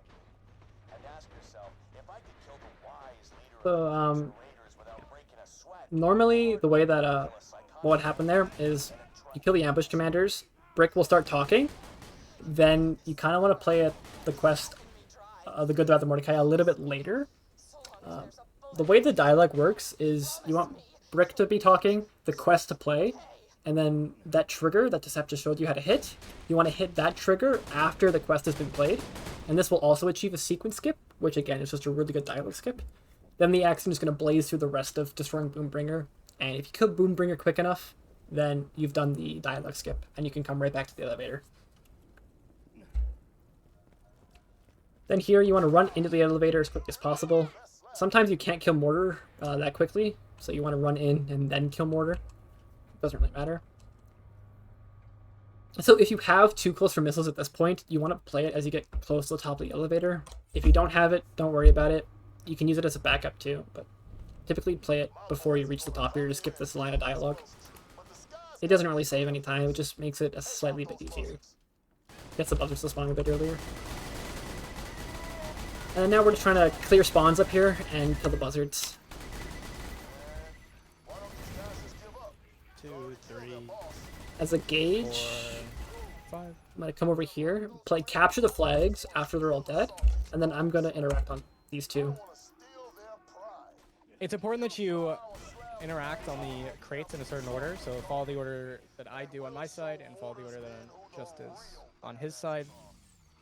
That's the fastest way to get that done. And go.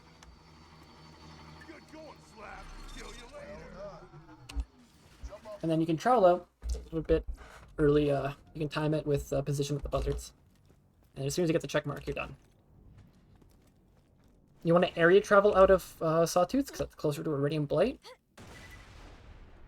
Or closer to Arid Nexus. Axton's going to run to Arid Nexus, and the Gaige is going to get into a car.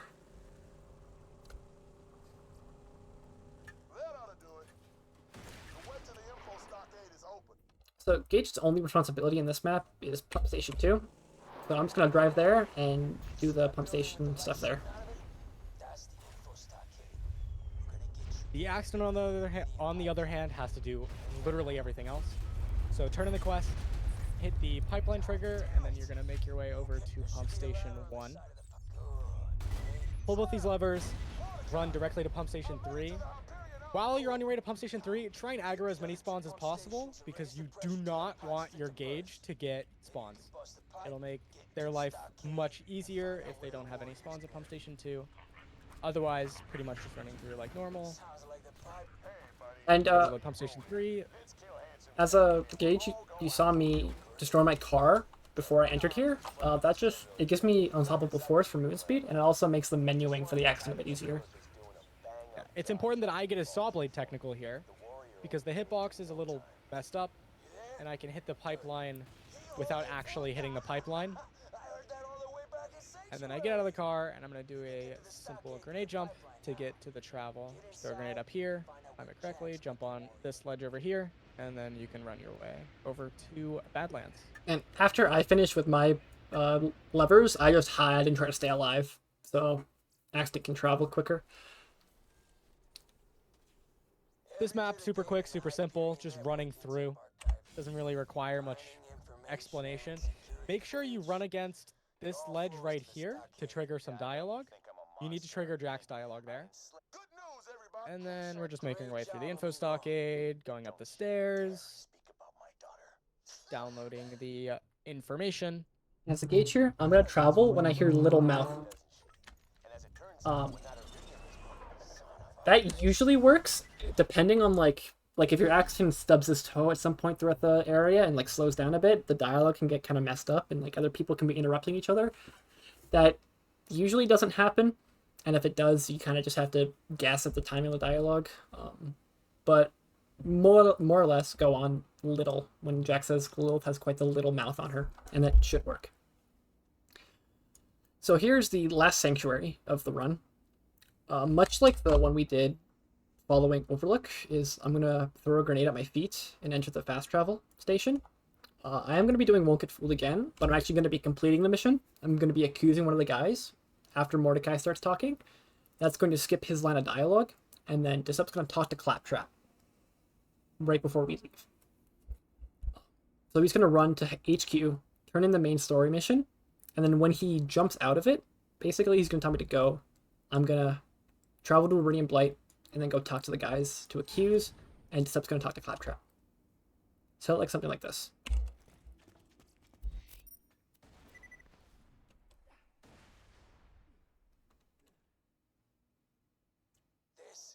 Jack, Lilith, and Go. the Warrior are in Heroes Pass, so that's where we're headed. Alright, if you say so. Hyperion On that travel there, the travel timing is only just so you the Axton, has enough time. feel that.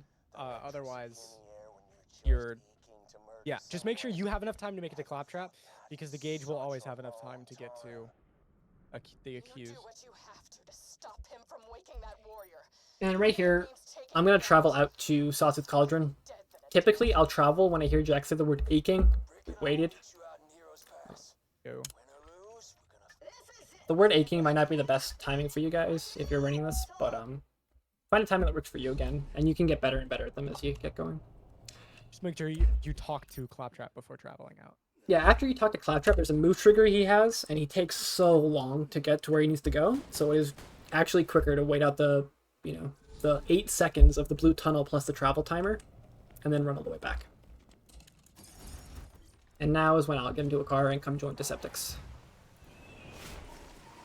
So the beginning of the door fight is pretty simple, thankfully, because you don't have any hope here. You're going to get 2 spawns on both sides. Make sure you clear one as soon as possible, which will then make another spawn happen. Take out the other one. Take note of where your 3rd spawn is going to be located. Clear out the 3rd spawn, and then kill them. Now we're just waiting for some dialogue. You can spend some time duping if you still feel like you need crit damage. Otherwise, you're pretty much just chilling out until you get more spawns. Yeah, so there's a few things to note with this fight, is that it's kind of hard to kill the surveyors, especially if you don't have, such a good shotgun like we do. So typically what we do is we'll wound one of the loaders that spawn on the outside of the map, typically the ones spawn here or here. The surveyors can't actually spawn enemies that spawn from the middle here. They can, but only under rare circumstances for some reason. So we wound one of the loaders in the extremities, and then leave them alive, so the surveyors will, perch to repair them. That's usually the best way to take them out. Otherwise, you just kind of have to hope you can hit them. Also, once the turrets spawn here, I come up to this side, Disup goes up to the other side, and you can actually run real close to these turrets here, and actually get your gun through the shield they have and kill them. The turrets don't really help clear out enemies once they're on your side, and they can really hurt you if they're shooting you down. So we just take them out to avoid that. Right there, a wound a loader, and you can saw that purveyor came in to heal it, and I can kill it really quickly.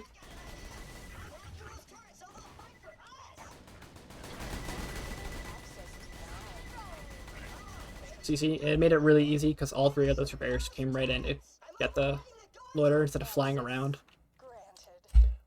Depending on your shotgun, if you have a really bad shotgun, you might even want to leave the surveyors alive till the end of the wave, because if you have a really hard time killing them, then you might want to get fewer of them. So if you keep killing surveyors, you'll get more of them to spawn probably, and if you leave them alive, then you'll get fewer.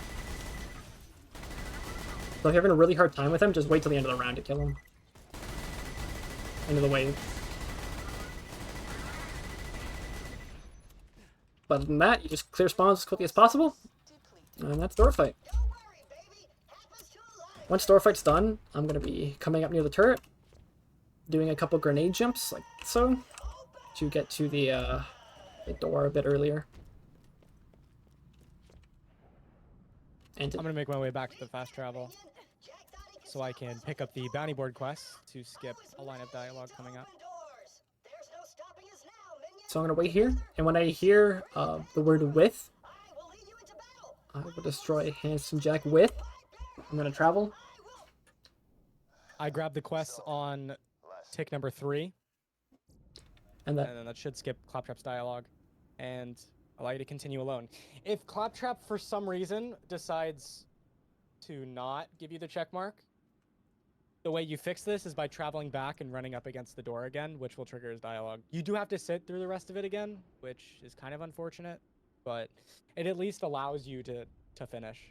Yeah, so you want to make sure you get the check mark at the end of that map. If you're unsure if you got it or not, you can just open your menu, hover over the main quest, and if it says continue alone, you're fine. If it says follow Claptrap, you're not. So this map is all Axton, so take her away, Desep. So Heroes Pass, there's a couple routes to go through. I'm going to show you the more consistent and easier routes. The big thing to look for is just kind of dodging enemies. You'll sometimes go down to the sniper enemies because they're a pain in the ass. But otherwise, the rest of the enemies shouldn't really be too big of a deal. I guess the 2 sergeant loaders at the end could hurt you a lot, but they aren't too much to worry about. Honestly, just follow the path that I take. I'm going to try to explain some of the things that I'm doing. We'll see. It's going to go by really quick. I apologize if it does, but here we go. Running ahead, I'm going to hug the left side of this crate here, and then not jump, but just sprint off that ledge. Jump across this gap, because the bridge, while it looks like it exists, it doesn't. I'm going to jump over here and grenade jump onto this platform to get past this wall, and then I'm just going to run through the map this way, clearing this gap right here, and then hopefully the sergeant loaders don't kill me as I make my way to the end. Just like that.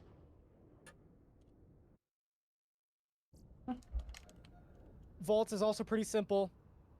We're just going to run in a straight line to Jack, which is not very hard.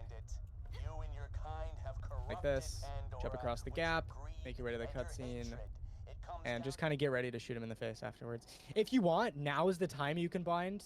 Shoot to the scroll wheel, just because it can help for this fight.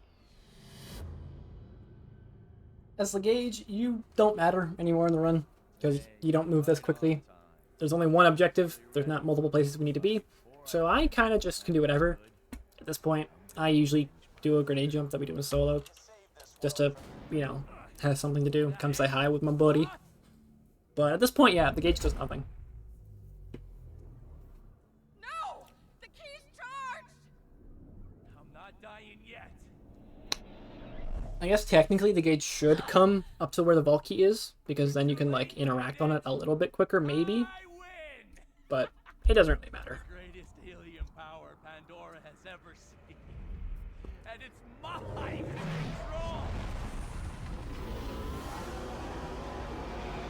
So this is the final boss, Warrior. And even though This we're... is kind of your like final test to see if you've stacked enough crit throughout the entire run. Hopefully you can get this in one cycle. You should most of the time be able to get this done in one cycle. Especially if you have Just like that. a good, like, enough shotgun. Like the one we have here. And then I'm going to sit in this corner so that I don't take the knockback from the tail slam right here. And then I just prepare to finish off the Warrior. And I'm just doing an out of bounds to come say hi. Because why not? I think I messed it up, actually. Oh no, I made it in bounds. Okay, cool. I can't play the quest though, so you have to. Okay. The quests to play are grandmothers or kill yourself. You can't play kill yourself, we don't have that. You have to play grandmothers. Never mind. I gotta call the moonshot as quick as possible. I think the notes I have posted say you can play kill yourself here. You can't. You can only play grandmothers. yeah, from here we're just shooting Jack in the face and then interacting on the vault key, which will be time. And that is the Borderlands 2 speedrun. Wait a second. Let me. You don't want to touch this thing right now. Trust me. So yeah, timing will automatically end, or it should automatically end if you have the load remover set up correctly. Hell were you guys Via 5 live minutes split. ago? If it weren't for the Vault Hunter, we'd all be dead. As soon as you touch the key, it should end automatically. That's her way of saying we won. So yeah, that is how you run this game with 2 players. If you need any help or anything we didn't explain perfectly enough, or you want to just learn a bit more about how to do this, please feel free to ask questions in the Discord. Everyone there would love to help you. We're always excited to have new people run this game, and it can be confusing at times, so don't feel too discouraged if you don't understand it immediately. Yeah. And most things come with No time, rest for but the wicked. again, we are always happy to answer questions. Whatever problems may arise during your learning, during runs, during whatever. If you run into some random thing that we've never seen before, we'll try. But most of the time, if you run into something completely random, it's probably happened to us before, and we probably have some really weird way of getting around it.